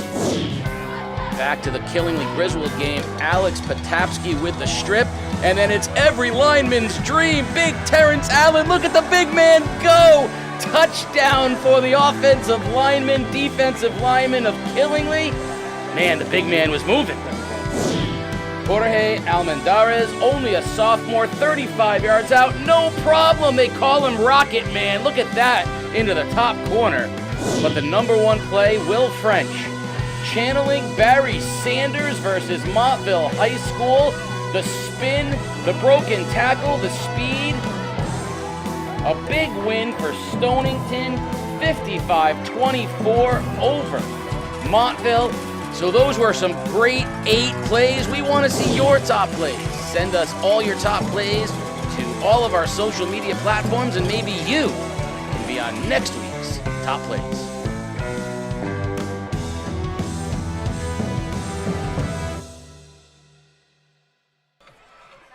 We are at halftime at Waterford High School in what has been an exceptionally well-played and exciting game between the Ledyard High School Colonels and the Waterford Lancers. 16-14, Ledyard on top at halftime. You're watching Game Day live on theday.com. Casey O'Neill along with Pasta Sanabria, and Game Day is brought to you by Waterford Dental Health. All that is good begins with a smile. When you visit our office, your smile is our top priority. So go visit waterforddentalhealth.com for more information and get yourself the personalized, gentle care that you deserve. And after tonight's game, we want you to find us on social media at Game Day CT for our interview with the Foxwoods Player of the Game. You can check out all the great entertainment at Foxwoods in October, including ZZ Top and a Boogie with the Hoodie tomorrow night. For more details, visit foxwoods.com/entertainment. Foxwoods Resort Casino, the wonder of it all. So a couple of games that we have scores for in the ECC, a little bit different right now. Score number 1, the most intriguing of them, is Wyndham, the undefeated Whippets, upstart Wyndham. You know, everyone kind of wanted to see how they would fare against Killingly, the jewel of the ECC, the number, top 10 team in the state. And currently, the score is 12-6. Wyndham. Imagine that. Again, it shows the caliber of players that Wyndham has, and to play against a really good team, like the Killingly, the football team is just amazing how they're playing out there. Great job with the coaching staff, and hopefully we'll see what the results are at the end, because one half doesn't make the whole caboodle. No, that's a great start though for Wyndham, 12-6 here. Let's talk about the stats from this game. Yes, sir. First half stats of importance. So James Green led the way, 129 yards rushing and a touchdown, as well as a 2-point conversion. Hines had 59 rushing yards for Waterford. He was 8 for 12 for 79 yards passing. Amazing. So that's kind of what we expected, right? The two guys making plays. I was very impressed with Waterford's tempo. Yes. I think they realized that they got to go up tempo in order to move the football. And then defensively, whether or not they can stop Green in the second half. I think they, Ledyard knows this, but I think Waterford's going to have to take more chances on the early downs and try to get Green before he gets going. Just be 1,100 in attendance tonight, brother. What do you think about that, huh? Well, it's funny because, Monday we were at Mohegan Sun for the volleyball invitational, and we had 1,100 people there for volleyball. And we have 1,100 people here tonight, and I think it just speaks volumes about the interest in local sports and how much people are so happy on a beautiful fall night to get out here and support these teams. It is senior night here at Waterford, in addition to playing for the pink for the cancer cure. And there's a beautiful wall of pink on our left side right here. Kids are all up and been motivated throughout the whole game. Now, Lancer Nation Lancer Nation always comes in droves. Again, I'm going to just give another shout out. Monday night in the volleyball invitational, East Lyme, Fitch, Ledyard, and Lyman, all those student sections showed up on a Monday night. They had to drive to Mohegan Sun, and they showed up for volleyball. And I give those student sections so much credit tonight. Ledyard has a decent crowd on their side. Waterford stands are packed. And they got a very entertaining first half of football. Anytime you're talking James Green and Nate Hines, you know you're going to have an exciting football game. A lot of oohs and ahs from the fans we've been hearing today, and a lot of plays that have been actually, glitchified in game of football. Some of the things that happened that you would never expect, and just one thing happening during the game. But, that third down with a touchdown run by Jackson, it's just unbelievable how this game has been following through. So we'll see how the second half goes. Fabre with a high kick, bounces to Lentz. He heads straight up the field, breaks the tackle, shows some speed, and wrestled to the ground by number Brady 6. Went, and it is going to be first down, Ledyard at the 35-yard line. This is a big drive for the Waterford defense. They did a great job stopping, number 7. That's what it's all about, stopping James Green. But again, this is going to be the biggest second half. Can they play the same intensity all the way through this game and give a chance for the offense to be in good field position and score points? We got to see that right now. So first down to Ledyard, ball at the 35-yard line. They're going right to left. Waterford in the home blues with the pink trim. As we start the second half here at Waterford. Yeah, they're stacked inside the box. They definitely want to stop the run here. Hand off to Green, and not much there. Gain of 2, and again, the interior of the Waterford line doing a much better job. I think they're doing a better job of getting to the gaps where Green goes. In the first half, or the first couple of drives, it looked like they were just inside or outside of where Green got the football. Right now, they're taking that outside linebacker and bringing him in now. They're playing 3 over 2 on the opposite side. Just definitely keeping that box filled with a lot of Lancers to get ready to wrap up and tackle. You just can't be ready for just one person because this offense is multiple. Quarterback keeper, Polton with it, breaks tackles, rumbles past midfield. Tough running from the quarterback, Jackson Polton, as he got moving and got the line moving with him, and they carried him past midfield to the 49-yard line. Very disciplined. He keeps that ball on James until that guy actually makes contact with James, pulls it out, then runs right behind him. It's very tough to defend that. So 1st and 10, Ledyard as they cross midfield into Waterford territory. Polton. Hand off to Green. Green tries to bounce it to the outside, can't do it. Wrestled down after a gain of 3, and good disciplined tackling. And Nate DePerry was there first. That for big Waterford. number 7 even. Russick, he actually just manhandled Yonk right there. When you have a couple offensive linemen that could work on double team and working up to backer like that, no wonder James is getting to the second level. He doesn't have nobody touching him on the first level the way he's pushing that line. So great job by the offensive line here, just dominating the front. 2nd down and 6. Hard count. Quarterback hands it off to Green. Green bounces it to the outside, has a first down, and crosses the 40-yard line to the 36. So good job that time by Green, breaking a couple of tackles, moving the chains, and Ledyard on a nice sustained drive here to open the second half. Yeah, ground and pound offense right now. That's what we're seeing. I think they're going back to the basics again, giving Green that ball and then utilizing him to be a decoy so he can let Jackson run. You know, everybody else is just right on that line, getting a body on a body, being physical on the line, and, you know, this is a momentum that's going to be dominating right now on Ledyard's side. So 1st and 10, ball at the 38-yard line of Waterford. They're heavy in the box. They got a lot of Lancers there. Toss to Stallbush. Great play. Nothing there. He is hit immediately by Chandler Mativier, and that's a loss of 2 on the play. Waterford has defended that toss both directions very well. Yeah, they're playing man-to-man right now. They're just kind of being high risk, getting everybody in the box to have all those extra tacklers to be there and wrap up.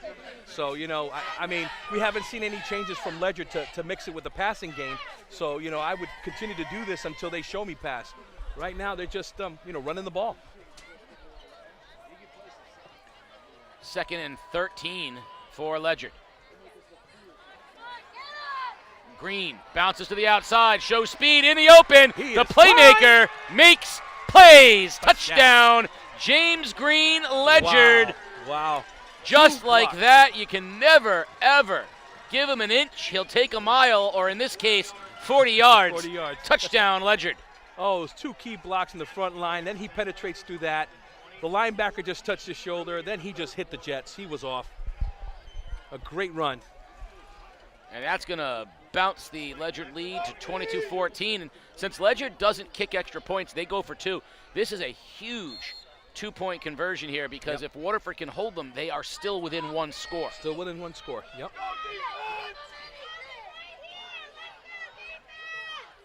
Trips to the right.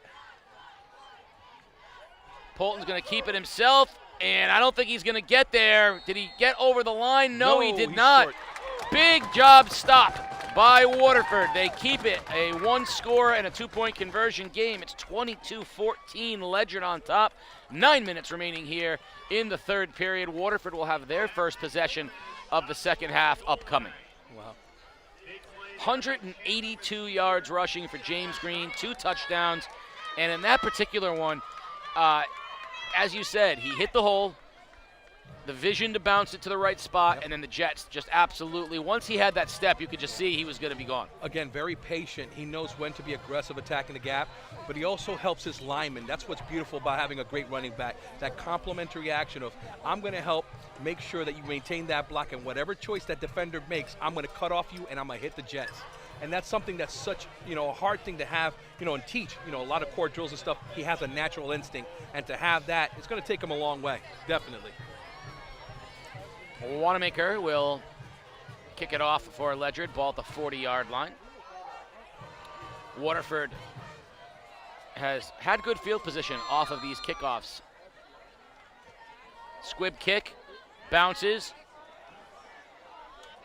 taken and bouncing it to the 45-yard line. Waterford crosses the 45. Sutman will give Waterford good field position. Definitely good field position for Waterford right now. Let's see what they can do with it. I thought Waterford looked like they were doing a great job with Hines throwing the football. They got stuck here. They got stuck late trying to run the football a couple of times with Hines. I think Hines should, you know, let the ball, throw it. I don't think the sideline routes, the deep sideline routes necessarily are his best play, but nope. Second level throws that he's been doing that we've seen during the preseason is really good, you know, and also giving him a chance. Like right now, this defense is still playing the same coverage. They're kind of 2 tight corners. We're going to see some screens.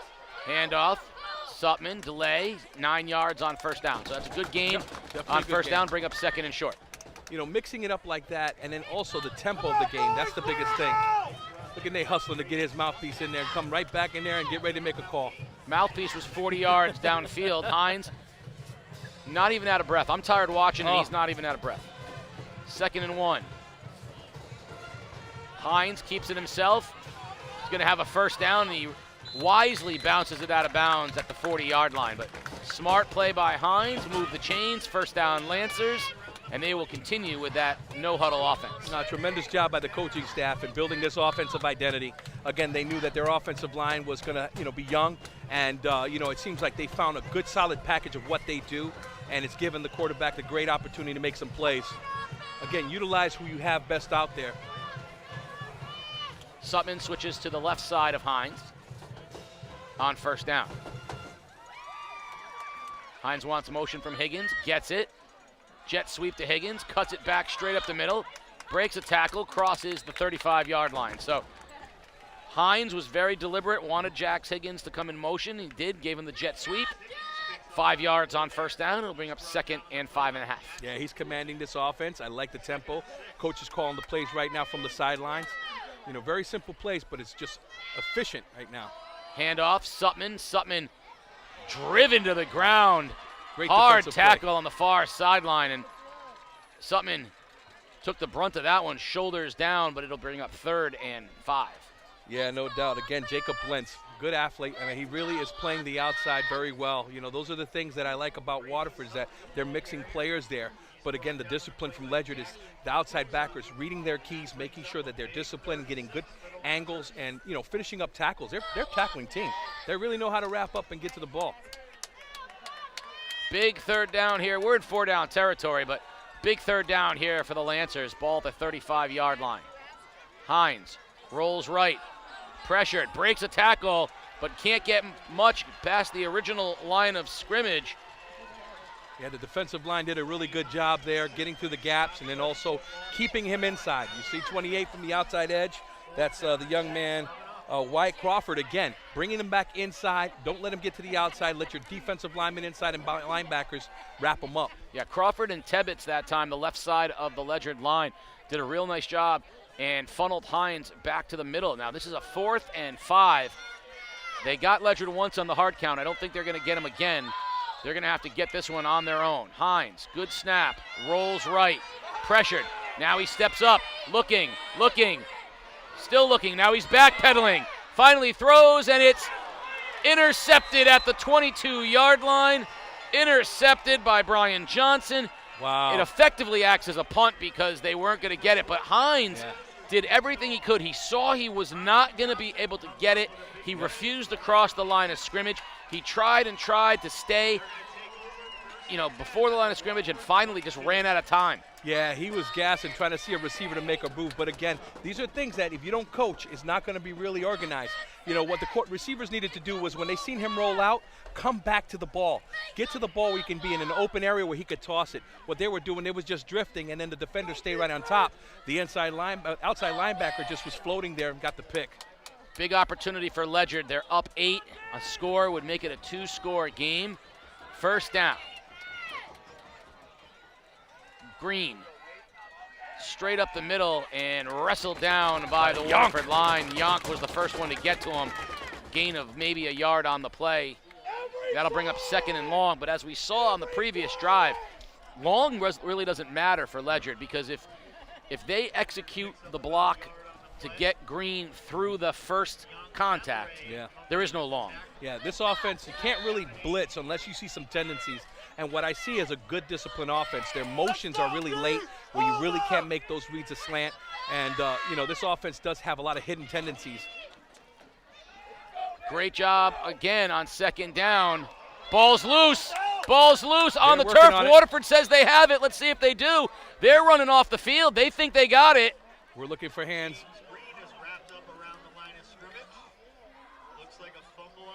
Green was wrapped up at the 25-yard line, right at the line of scrimmage, and he's heading off the field, which means Waterford football, the 25. Great turnover by that defense. Great job. Big play, and you see Green heading off the field. He was fighting for extra yardage, got stripped, ball at the 25. Waterford right back where they were a minute ago with the football. Looked like number 56 from Waterford. Isaiah Smith was the one that recovered it. Just very excited. They give them all hats and taps to the head. You know, that's something that for a defensive lineman is great to do. Get a tackle and then get the ball back. First down Waterford from the 25. Hines keeps it himself, heads straight up the middle, gains 5 on first down just outside the 20-yard line. So good first down gain for the Waterford Lancers. It'll bring up 2nd and 6. This is the down in yardage, though, where they've struggled. They had 2nd and 6 last time, then they had 3rd and 6, then they had 4th and 6. So let's see what they draw up this time. I would not be surprised here to see Coach Nolda get a little bit aggressive on this 2nd down play. Well, again, they're playing 3 high. You got your slot receivers. One of them will be available if you bring one of those linebackers in. Play action. He is wide open to the left. There it is in the flat. has a man, and a Great good wrap-up. open field wrap-up tackle made by Polton. Gain of 2. That looked like it could have been a big play to Sutman, and it was Polton, the opposing quarterback, coming in and stopping him for a gain of 1. It's amazing. They got James in the sideline getting ready for the next series, but Polton, the quarterback, is out there playing the Iron Man football. That's a great thing. I love that kid. He's got a great attitude, and that was, again, a great tackle. Way to lead up with a wrap. Those are the safety tackles that we're talking about that avoid head-to-head contact. 3rd and 5. A down and distance. Waterford has been stuck on these 5 yards. Handoff. Spencer breaks the tackle, fighting for yardage, and he's going to be down He might have enough. inside the 15. First down, Lancers. Parker Spencer, big run for the Lancers. We might have Jackson down. Jackson Polton looks like he's catching a cramp. You know, this is critical right now. When you get to this point of the game, you know, these guys have been in school all day. The temperature changes, and, you know, the dynamic of the body. I always say, you know, one thing that Coach always preached, hydration is the key. You know, but when you go through a full school day as opposed to a Saturday where you could rest Friday night into Saturday, big difference. We got to see how this handles it, because now he's a key component on that offense, you know, with the quarterback position and making those mesh reads. You know, with him out of there, that could be a tough night for them. Well, while we have a player down on the field, we'll take a timeout, and this timeout is brought to you by the Burns Agency. You buy better. Better at Burns. Much better. So much better at Burns. The right insurance at the right price. You buy better at Burns. You buy better at Burns. You buy better. The Burns Agency can feel it, and we know you feel it too. Fall is here. Crisp air, falling leaves, pumpkin everything, and football. So much football. With a new season upon us, it's a great opportunity to take a quick time out and make sure your insurance program is in order. The Burns Agency is here to help you play by play. Strong coverage, dependable service, and touchdown savings. Give us a call or visit us online. The Burns Agency, proudly serving Eastern Connecticut since 1932. After the game, we're going to find us on social media at Game Day CT for our interview with the Foxwoods player of the game. Summer isn't over at Foxwoods. Summer's never over at Foxwoods. For more details about all the entertainment you can find at Foxwoods, go to foxwoods.com. Foxwoods Resort Casino, the wonder of it all. All right, so we saw Ledyard quarterback Jackson Polton hobble off with a cramp. He's off. It's 1st and 10 Waterford. Of course, Polton, who plays a linebacker for Ledyard. 1st and 10 Lancers. Hines going to keep it himself. Now jump throws out in the flat. Sutman breaks one tackle, and then a boatload of colonels, a platoon of colonels, a brigade of colonels. Brigade. What good word right there. Thank you. Oh, yeah. Now, while we have you on the edge of your seat, we should tell you that Wyndham scored on the final play of the half. We have to go to a 20-13 lead over Killingly going into the half. So 20-13, Wyndham on top of Killingly as we head into the half. Now we had about an upset there. A couple more players cramping up right now, and this is exactly what we talked about. So for Ledyard, you had Brian Johnson, who was down for a moment. He popped back up. Waterford has a man down as well, and that's Nate. The Hines. Omniscient Mike DeMoro informed us that James Green is now playing defense, which I had made a big deal about how in the first half he didn't play defense, but that's, I think, done on purpose. Yeah, now in the second half, he can grind on two sides of the football, and so you have your best player making plays on both sides of the football. So well, that's the way you can step it up, when you can have some players that play those positions, but in critical situations like they're in right now, to put him in there, you know, it's really important for them to do that.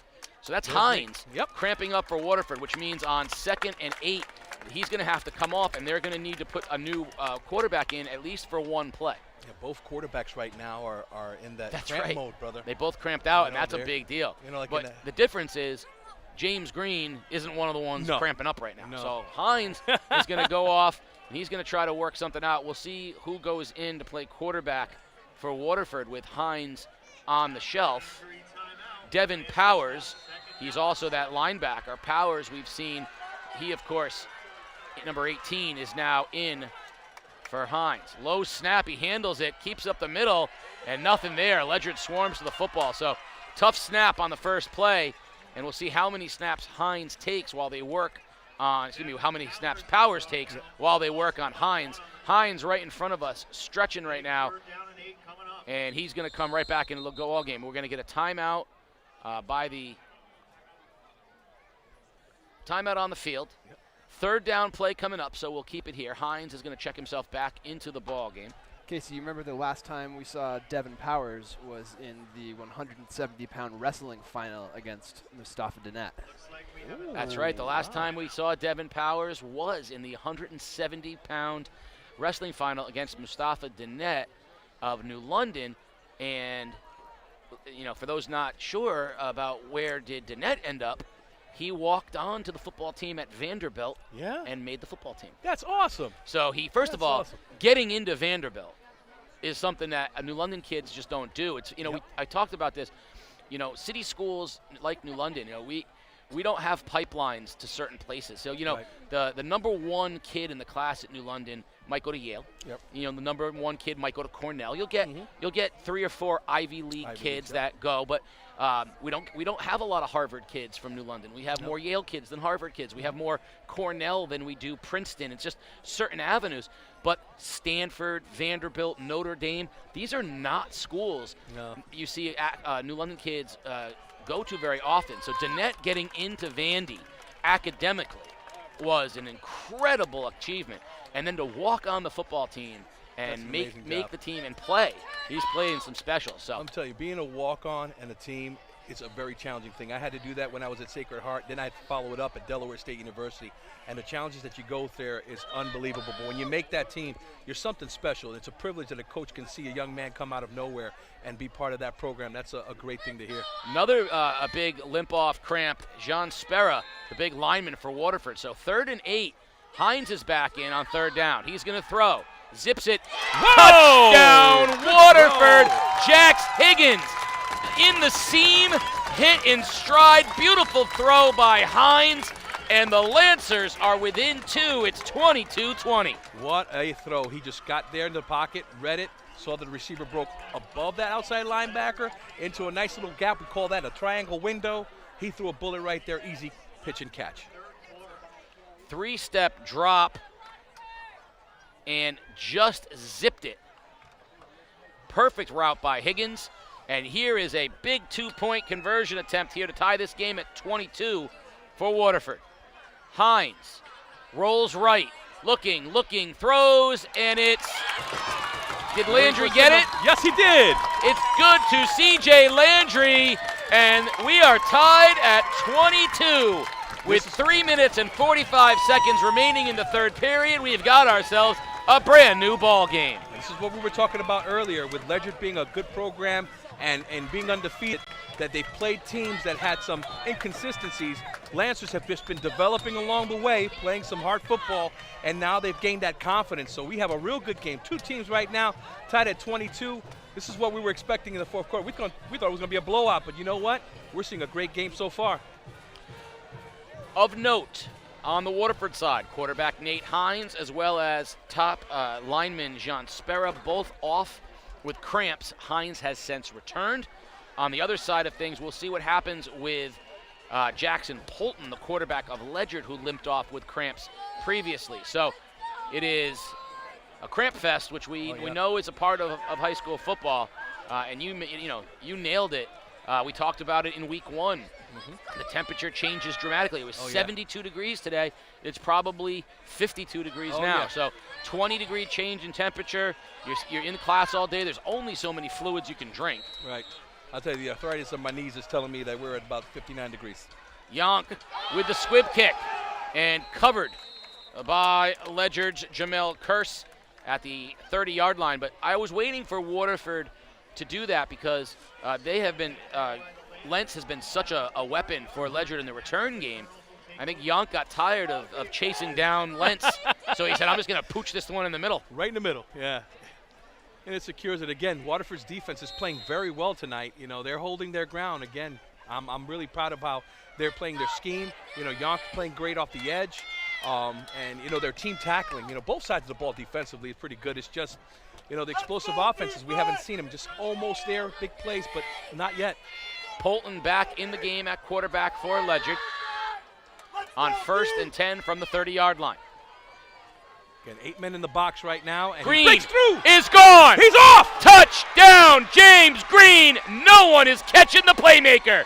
One play, gone. 70 yards. See ya. Casey, that was as fast as reading a page from Dr. Seuss. I couldn't believe it. We just seen him get right through the gap, and then boom, he hits the Jets. The safeties could just turn their hips. By the time they turn their hips, he's gone. Wow. So Green read the hole and made Waterford blue. That's it.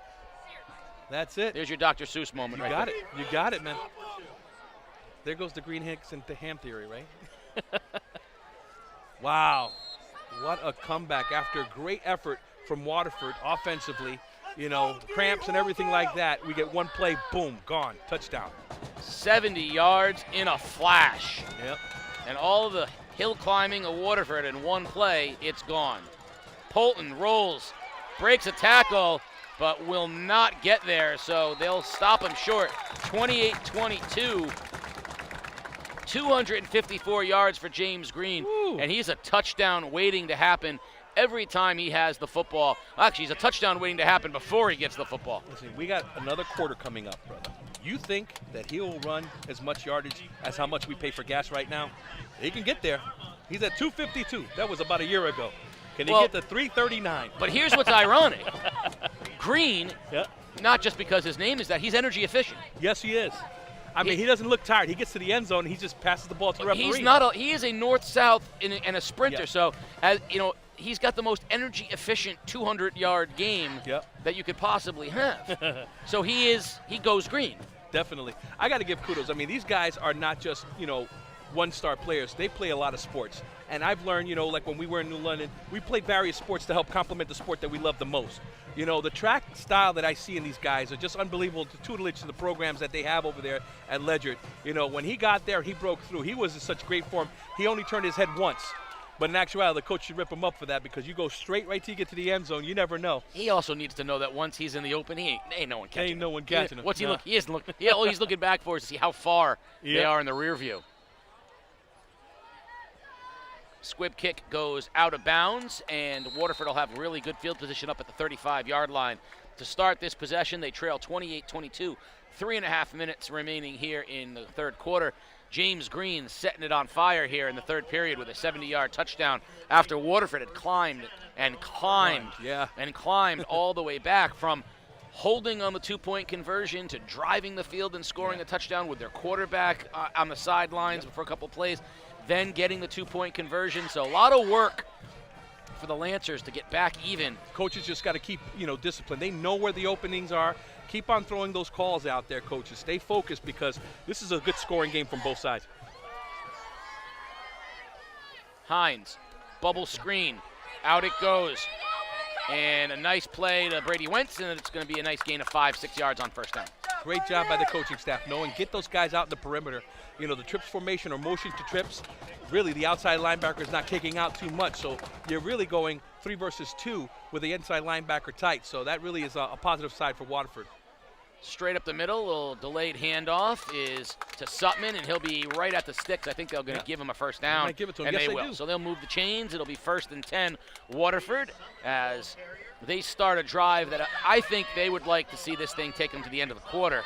I think they're going to try to take the foot off. They're going to go no huddle, but I think they're going to go patient no huddle. Right. Right now, they're still defense is still the same coverage right now. 3 over top.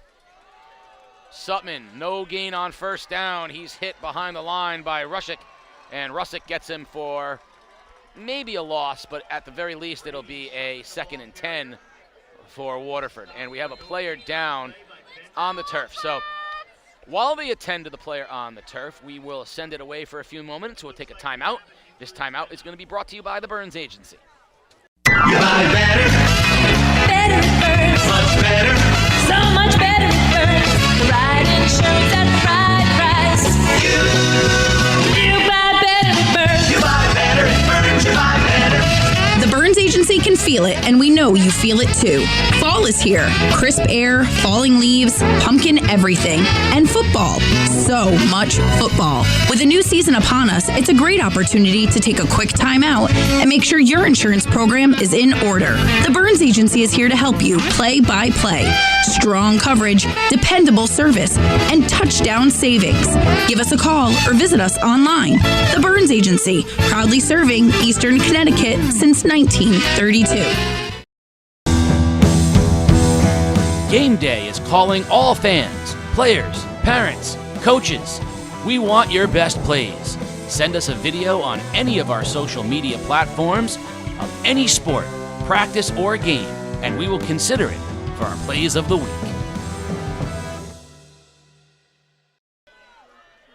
Second down and 10. Ball on the turf, but picked up. Parker Spencer now turns nothing into something, and we're going to get a block. It's going to be a clip against C.J. Landry, and it's all going to come back. The play before, Brady Sutman came off the field of his own power, so Parker Spencer became the running back, bounced on the turf, picked it up, had a nice gain, and you could see Landry, he was trying to get in front of the guy. Yeah. But I think it doesn't matter because that's the defenseless player. Right. So you can't make contact with him, even if you get around to so that it's not a clip. The biggest thing is that it's going to be a front-on-front engagement, and that situation, the angle showed that he was not going to be able to get there. He should have just let him go and then try to work to a next blocker. You know, that's something, again, we coach throughout the season and progress through the season when you see something like that. But, you know, the play was great. It was just a fumble that caused it, because if he would have got that ball and took off, the perimeter was all set. Again, Waterford has some plays that they really can execute well versus Ledyard. It's just getting the ball done and avoiding these penalties. 2nd and 15 for Waterford. Ball back at their own 40-yard line.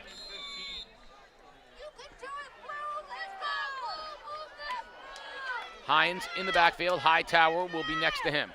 In motion, Higgins. Hines is going to keep it himself. Looking for a block on the edge. Cuts it to the outside.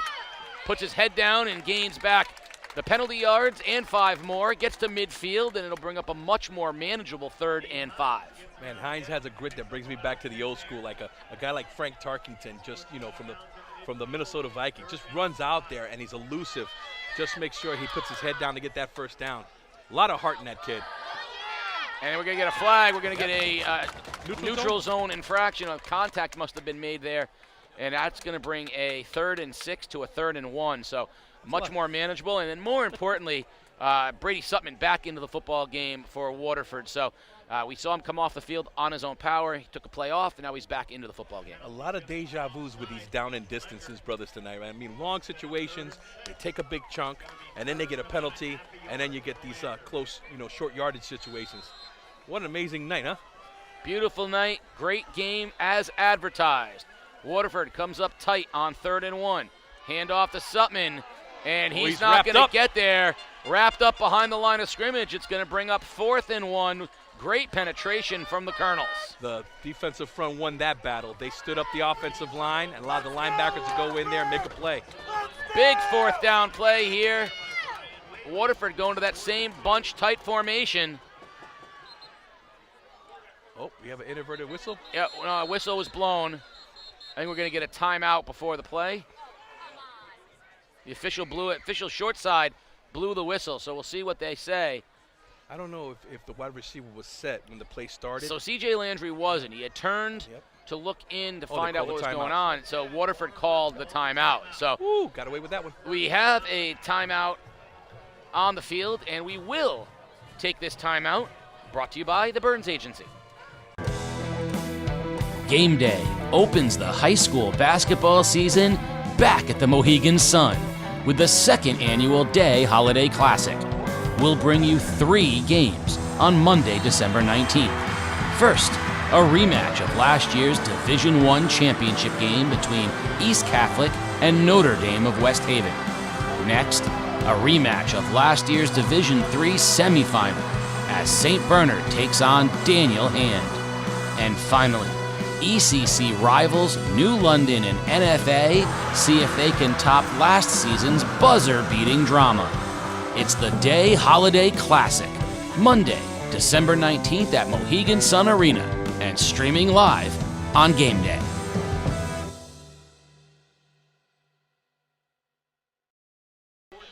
All right, 4th and 2, trailing 28-22. Waterford sends Hines out to the shotgun. In motion, Landry. Jet sweep to Landry, turns the corner, has a first down, and bumped out of bounds. Big play on 4th down, and the Lancers move the chains. I think that's what Landry was looking in on on the previous play. Well, here's the thing about that, brother. They actually moved the receiver on the opposite side. It was an unbalanced formation, which had an extra receiver ineligible blocking on that side. First down, Hines hands off to Sutman. Off right tackle, dragging players with him. He'll move the chains. First down on first down, and the Lancers got something going. And that's the way to run. Secure the ball when you get to that front line, and then once you go through there, run downhill. Sutman, great run on that play, giving them a first down. Momentum right now is favoring Waterford. Hines to throw, plenty of time. Deep ball, has a man, and he just overthrows Higgins at the pylon. Maybe a foot too long. When they say football is a game of inches, right there was a good example of it. You know, again, they have to go back to those small little out routes, you know, the second level throws that I think would be great for Nate. Just let them run. You know, everyone had said Killingly was the class of the league. They were trailing at halftime to Wyndham, and everyone was sort of jockeying for who is the second best team. You know, Ledyard, Fitch, you know, NFA saying wait till we get into our schedule, but. And, of course, Wyndham saying, hey, we're hanging with Killingly. That's so right. Let's not lose sight of the undefeated Thames River Crusaders up big tonight against Montville and continuing to stay unbeaten. Hines to throw, pressured, sets up the reverse screen. Looking for a block and not getting it is Spencer. And that play really never developed. Good job by Ledyard. It's going to bring up 3rd and 12. Yeah, that outside linebacker squeezed it in. That corner came up as well. You know, he wasn't blocked. We do have a player down right now. So, looking at the ECC, you know, everyone knew Killingly, you know, defending state champions, and we saw them with a big win against Bloomfield, and we knew that they were legit. Wyndham making a statement tonight, no matter what happens in the second half, just going into that halftime up 20-13. Says, you know, that Wyndham is for real. Yeah. I think Fitch, you know, had kind of put themselves in the number 2 team conversation, and then everybody was sort of jockeying to say, no, maybe we're the second best team, right? So, you know, Waterford undefeated in league play. Ledyard undefeated in league play. Wyndham undefeated in league play. NFA saying, wait till we play the regular ECC schedule. You know, wait till for us. It's a lot of parity right now in the ECC, and you know some other teams say, you know, East Lyme said the same thing. Said, hey, we're a lot better than our record. It's a fascinating time in the ECC because the next 3 weeks, everyone had a bye last week, and the next 3 weeks, everyone's playing everybody, and you're going to find out who's who. You know, a team like Wyndham, if they could find a way to win, obviously that would be an enormous victory for them. But even if they lose that game, what they have to be careful about, sometimes you get beat up when you play a team like Killingly. Wyndham's a very physical team. They wanted to play physical with Killingly. But you get beat up in those games, you lose a heartbreaker, and then you have a letdown over the course of a week or two because Wyndham's not as deep as some of these teams, and so you can't afford to lose a couple of guys. So you have to see every week to week who comes out healthy. You know, and you see all these players being helped off the field in this game. You know, health is so important. This is a black and blue division in some cases. You know, they definitely play physical out here. 3rd down, Lancers, Hines to throw. Steps up, deep ball, looking for Landry, and it's intercepted in the end zone by Jamel Curse. And Ledyard will take over. Landry went outside, the ball floated inside. Curse had inside position, and the interception for the Colonels. Yeah, Nate didn't push it too far to the outside. In that situation, he threw all the way from the wide side of the field, and that was too much. He couldn't throw it all the way down there. You know, again, that's one of the things that really it makes him struggle. The deeper throw doesn't give him that opportunity to make those completions. You know, again, we were asking how successful they've been throughout the game. You know, hitting those short dig routes, those short slide routes to the outside, and making the player make those yardages. But you know, that right there, it's critical. Now Ledyard has the ball, and they could take advantage of this. 22 seconds remaining in the period. Ledyard with a 6-point lead and the football. The last time they had the ball at their own 30, it was one play and gone for James Green. That's right. And with 22 seconds remaining here in the third period, now they're at their own 20-yard line. I have the joystick ready. Let's see what happens. Green, that time, gain of 2, and barring a hurry-up, that'll take us to the end of the third period. So the clock ticking under 10 seconds remaining. Will Ledyard get off another play before the third period ends? Nope, the fact that they're walking to the sideline says no. Nope. We're at the end of 3, 28-22, Ledyard on top, fourth quarter action on the other side. You're watching Game Day live on theday.com. Game Day is a production of The Day Publishing Company. If you'd like to support Game Day and help us continue to bring you the best in Connecticut high school sports, please consider purchasing a print or digital subscription to The Day at theday.com/subscribe.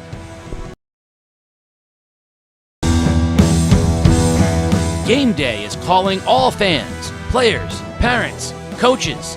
We want your best plays. Send us a video on any of our social media platforms of any sport, practice, or game, and we will consider it for our plays of the week.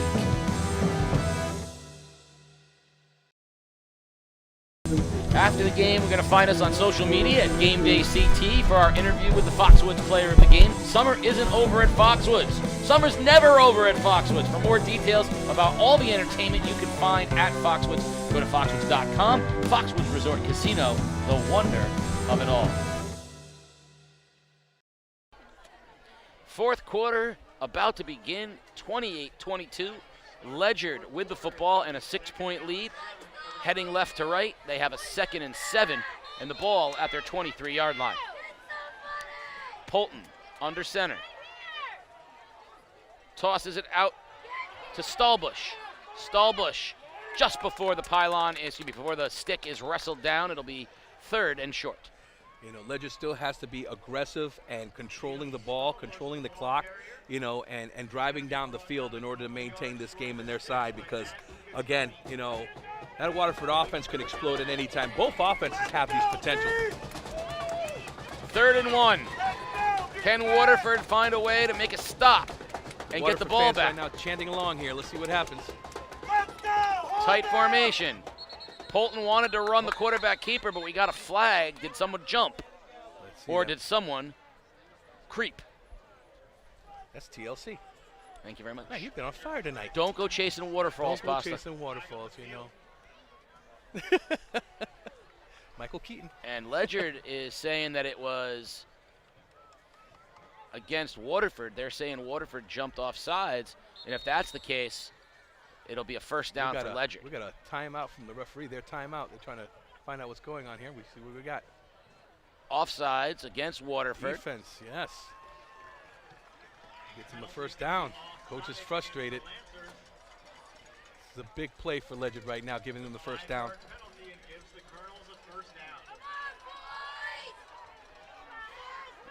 Parker Spencer, the backup running back for Waterford, is out with an ankle injury, so that's what we talked about. The war of attrition continues here on a first down play for Ledyard now.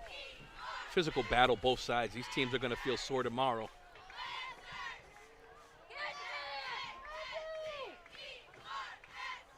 There he is. Handoff, Green, up the middle, and first down, James Green, as he crosses the 45-yard line. He is slippery, strong, and stout. Even in the tightest waves, he still finds a way to use his shoulder level, pushing himself through those guys' tackles. You know, when we teach running backs how to run through a defensive player, try to attack that half shoulder. And, you know, he hits the half shoulder. There's no way you can wrap up a kid like that with that low center of gravity. You know, so just an unbelievable just portraying of what he's doing tonight. It's amazing. I don't think there's enough buttons in a joystick to see what he does there. Gonna have to use a computer. Ledyard gonna take some air out of the football right now, letting the clock run down. They are in no rush, 6-point lead here in the fourth quarter. Polton under center from the 45-yard line. Polton keeps it himself, and he'll have a gain of 3 or 4 yards as he crosses midfield. They'll bring up 2nd and short. And Ledyard doing what they do so well right now. Ball control, positive yards, clock management. Yeah, the offensive line again is winning this battle here. I mean, they're just getting under the chest plates of the defensive linemen. And, you know, it's really hard, again, to call blitzes against, an option team. It's really difficult to do because, again, you have to be disciplining your assignment. And if those assignments start to break down, you have things like this. These are called just tough, gritty yardages with poor tackling. So they got to definitely get better than that. 2nd and 5. Ledyard, patient.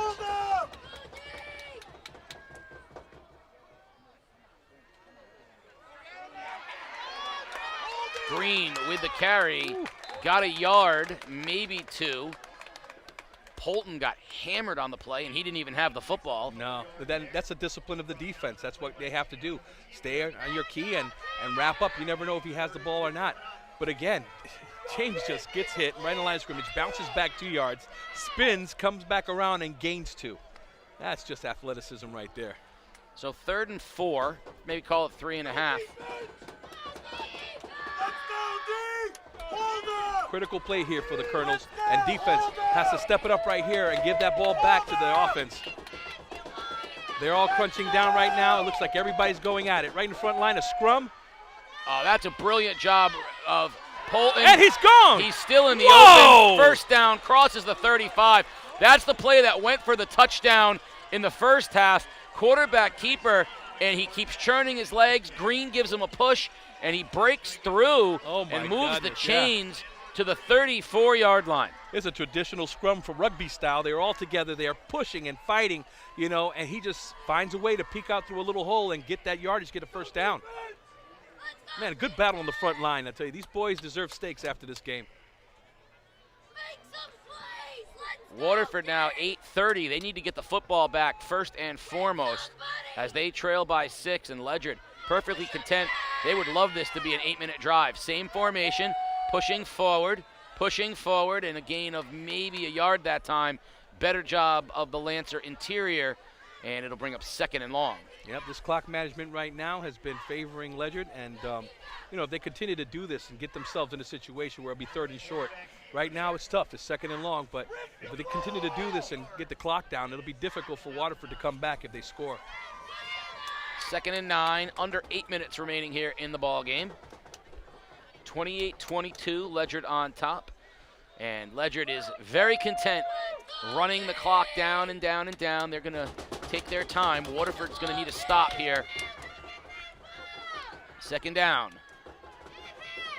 Keeper, option, beautifully done. Heading down the sideline is Jacob Lentz. Touchdown, Colonels. What a time to run option. Polton, patient, poised, and perfect. And Lentz, touchdown, Colonels. James Green was wrapped up by half the football team thinking that he had the ball. That's how dedicated they had to be. And all of a sudden they forget the quarterback and the pitch. Beautiful, clean pitch, great play by Ledyard. And this really blows a gasket on Waterford's momentum right now. So perfectly done, great call. Everybody, that's the other part. You don't always have to go play action pass when you're keying on someone. Like you said, 3 guys went to Green, 2 guys went to the quarterback, and nobody was in position for the pitchman Lentz. And then he just had straight line down the sideline for a touchdown. And Ledyard, 34-22 on top, and they'll go for 2 here with 7.5 minutes remaining. So a lot of time, Waterford, quick strike, but they're going to need to get the ball back as well. So going for 2, and whistles. Officials whistle.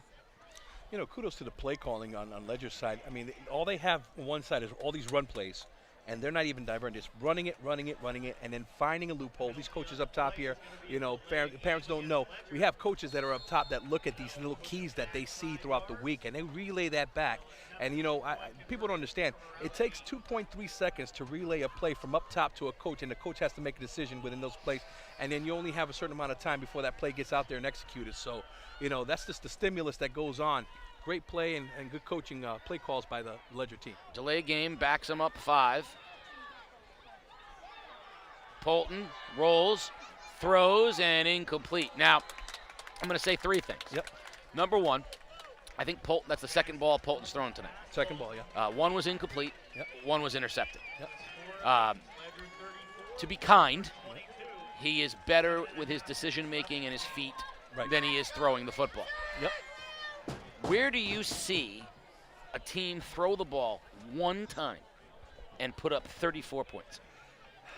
Army, Air Force. I mean, it's so rare. Yeah, I very mean, rare. it is Georgia incredibly Tech. rare to be able to score 34 points with a team and the quarterback throws it one time. Well, let me give and you the a one time was perspective. intercepted. So when you're running option game, and this is I learned from some great coaches that run the option game. You're looking at things. Coaches look at things like the linebackers. What are they doing? Are they committed to the fullback? Then you also see guys that are looking at outside linebackers saying, what are they be pitch players or quarterback players? Once they see what's going on, and if that defense has been consistent, because you can't really blitz too much unless you're a very good defensive front line. You have to commit, and then the commitment is, oh, you know what, coach, that outside linebacker is not worried about the pitch. Coach calls that play, and then boom, you have these explosive plays. If you look at the option game, it's really easy to score big points if they find that defense is miscuing. Squib kick taken by Powers. Powers looking for a block, gets one. one. To the edge. Heading to the outside, crosses Whoa, the 40. great tackle. Big tackle. Number 30. Ryan Taggart. Yes. And Waterford will have the ball in good field position at the 42-yard line. 7:18 remaining. They will need a score, a stop, and another score. But right now, Hines will come back out. The Lancers will be operating at their own 42-yard line. And James is on the field playing the center fielder here, the top free safety. So it's going to be tough to try to outrun him. We'll see how it goes. Again, they're playing 8 in the box. They're very stacked. Hines rolls right, pressured. They're Now containing rolls left. Looking, throws incomplete low, as he never really had Wentz available to him, and it'll be second down. Well, the 4 defensive linemen right there did a great job in containing and bringing back. Crawford again, amazing job coming off the edge. And then you have the backside, making him roll out and go back to a single receiver side. That's pretty tough for Nate to handle. Matthew Tebbett's down. He looks like he was cramping up as well. So while they attend to our injured player, we'll take a timeout. And this timeout will be brought to you by the Burns Agency. You buy better. Better at Burns. Much better. So much better at Burns. The right insurance at the right price. You buy better at Burns. You buy better at Burns. You buy better. The Burns Agency can feel it, and we know you feel it too. Fall is here. Crisp air, falling leaves, pumpkin everything, and football. So much football. With a new season upon us, it's a great opportunity to take a quick time out and make sure your insurance program is in order. The Burns Agency is here to help you play by play. Strong coverage, dependable service, and touchdown savings. Give us a call or visit us online. The Burns Agency, proudly serving Eastern Connecticut since 1932. After the game, we're going to find us on social media at Game Day CT for our interview with the Foxwoods player of the game. Summer isn't over at Foxwoods. Summer's never over at Foxwoods. For more details about all the entertainment you can find at Foxwoods, go to foxwoods.com. Foxwoods Resort Casino, the wonder of it all. Game Day is a production of The Day Publishing Company. If you'd like to support Game Day and help us continue to bring you the best in Connecticut high school sports, please consider purchasing a print or digital subscription to The Day at theday.com/subscribe. We're back. Waterford trailing by 12 with the football here, 2nd and 10 at the 42-yard line. I tell you, young man Matthew's walking out. Matthew Tebbett's, he's being walked out by his teammates, but just a little tidbit. I had a chance to coach his dad. Amazing athlete and great guy, Mark Tebbets. And, it's good to see the generations come across. Hines from the shotgun on 2nd down. Gonna throw, pressured, stepped up, wrapped up, swallowed up, and down for the sack. Jaden Tetlow off the edge that came in and substituted. Did a great job right there. Oh, we have another player down.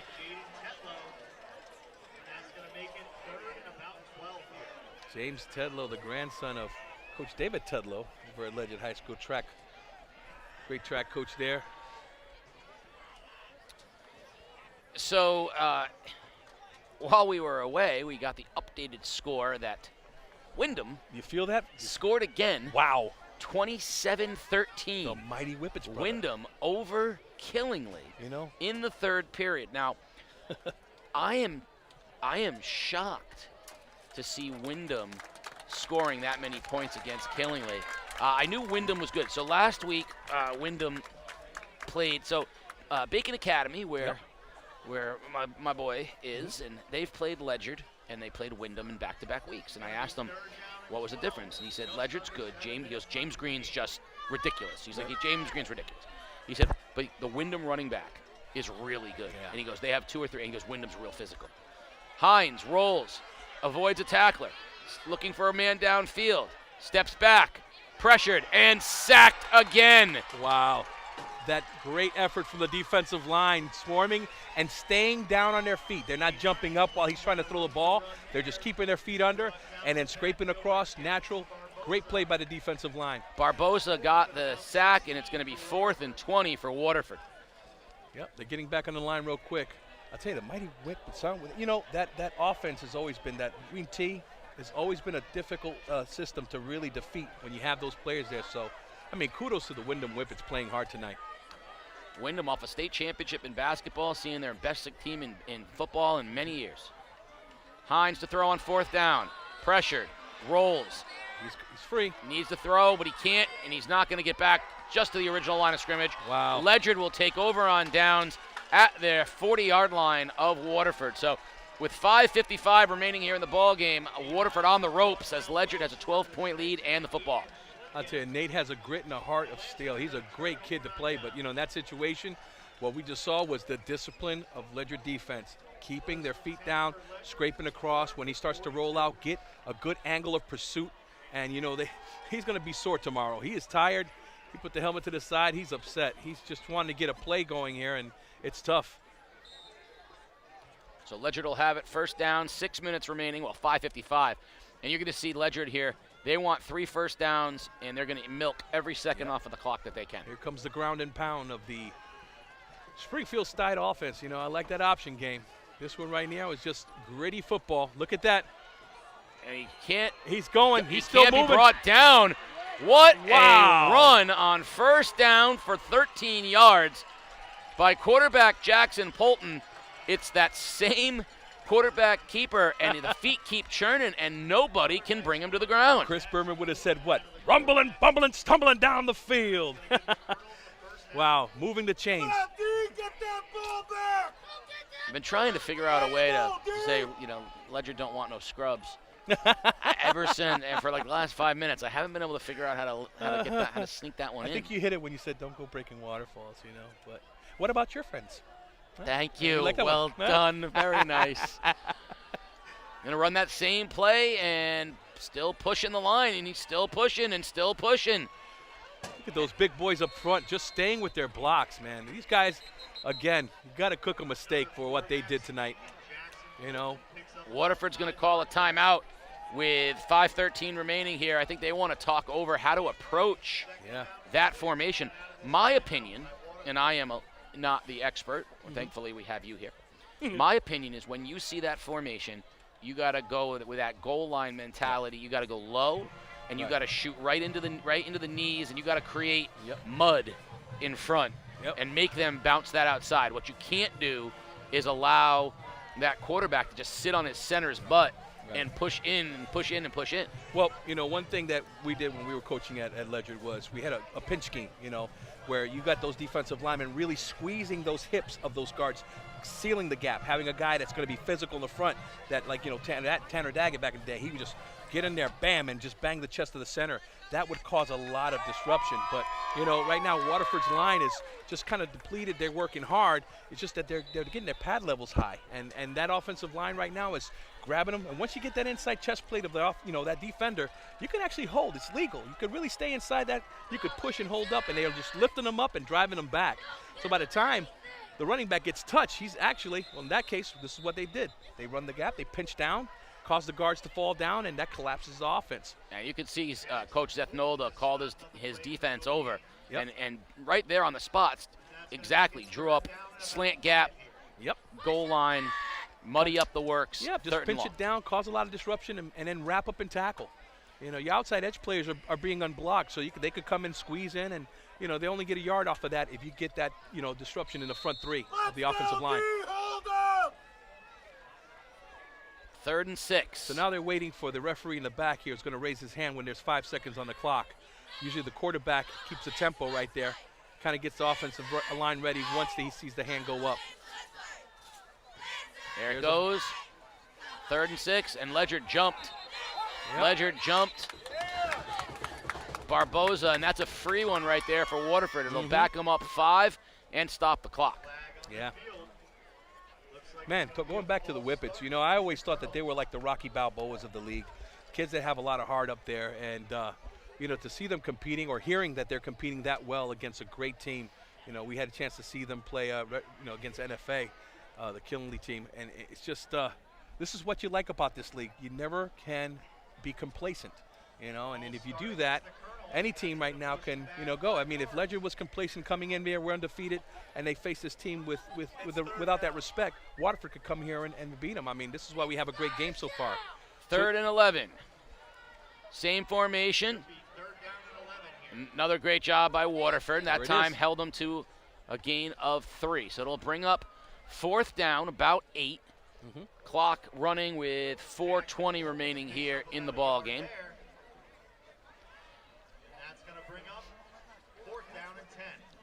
We'll see what Ledyard comes up with on 4th and 10 from the 30-yard line. So every Thursday now, I kind of get myself a pasta dinner to get ready for a game. You know, commentating with you, you got to be healthy and warm. You got to carb up yeah, to do a game with me. You know what I did? I had some sausage and peppers with a little bit of Alfredo and rotini. I went with the rotini. Like the rotini. Yeah, it was good stuff. I'll tell you what I ate last night after this fourth. Well, I'm going to wait until after this 4th down play. Let's see how this goes. And they have 3rd down on the sticks, and that's incorrect. Yeah.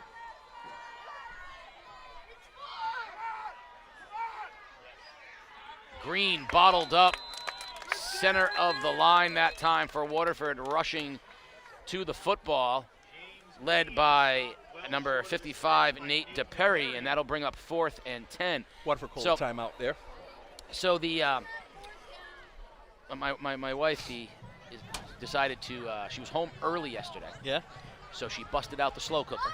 Oh boy! And she goes to the local market, gets a certain type of meat. Yeah. It's beef, but it's a certain type.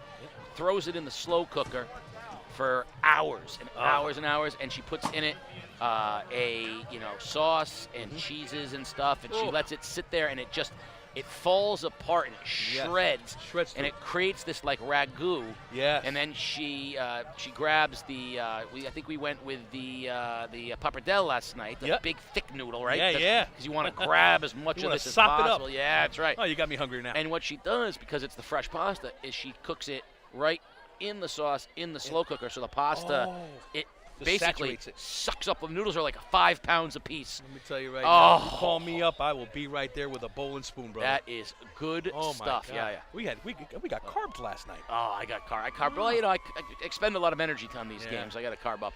That's good. 4th and 10. Ledyard. 3:32 remaining. Waterford called timeout, and they need a stop. Yep. Green, the setback. Here's a roll-up. Handoff. Green bounces it outside. Stiff arm, shows some speed, and wrestled down at the 12-yard line, but that's going to be plenty for the 1st down. Wow. Chains will move. Great job. And with that run, Green solidifying his big night here for Ledyard. Again, his he utilizes everything he has. The stiff arm was just enough to get to the outside shoulder and then drive and getting in that 1st down. That's a commitment. Awesome job. He's jogging it off right now. I think the coach is happy with his efforts tonight, huh?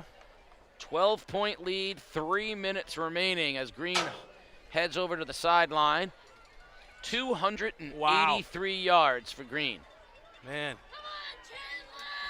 And with that 1st down, I think Ledyard is going to be content to try to run this clock out. Miles Streckvis comes in, and they're going to run that same push quarterback keeper. And there's Polton. He breaks it out, and he slides to a knee at the 1-yard line, so it'll be 1st and goal. But Polton could have scored another touchdown. I'm going to talk to Coach after the game, to Coach Siricchio, about that formation. Wow. I have never seen a team run that formation to that much success, Yep. and Polton has been remarkable. Kudos to the offensive line. Again, when we're pinching, the defense is pinching in. They're kind of giving up the outside edge, and they're just staying right there with it, bouncing it outside. But I got to say, Polton did a very sportsman-like attitude there. It was a smart play. I haven't seen that since Luke Saccone did it when we played, the Rhode Island team there. But, one of the things that we like to do is you secure the game that way, even though they would have points. But it just shows that sportsmanship. Hey, we're going to go here, take a knee, and finish this game off right. Well, technically, by doing that, you don't give the ball back to Waterford. Right. So, yes, you could have had a 40-22 lead, but then you give Waterford the ball, and technically scoring and onsiding, Waterford could maintain it. Yep. This way, you never give the ball back. Yep, exactly. Well, that was a great game tonight, man. Great game tonight. Both these teams are going to feel it in the morning. We can't take anything away from Waterford's effort. They've shown a lot of progress since week 1. I know that they're going to continue to win some games down the road here. But to see Ledyard for the first time, again, running the ball and not throwing as much as you expect in any normal football game just shows the strategy and the coaching staff and how they make that commitment to make those calls. The option game, again, is something very special when you have it working in your favor and you have the key component players like you have over here at Ledyard. They're going to do very well from here on in. But, there's some teams out there lingering, brother. Wow. Well, next week, we'll have one of those teams, Thames River. The Crusaders will remain undefeated. They'll be taking on Prince Tech at the brand new turf at Grosso Tech. We'll be looking forward to that. Oh, yeah. We've also got the cross-country championships on Thursday, which is not at all Monday. It is, in fact, 3 days later than Monday. 3 days later.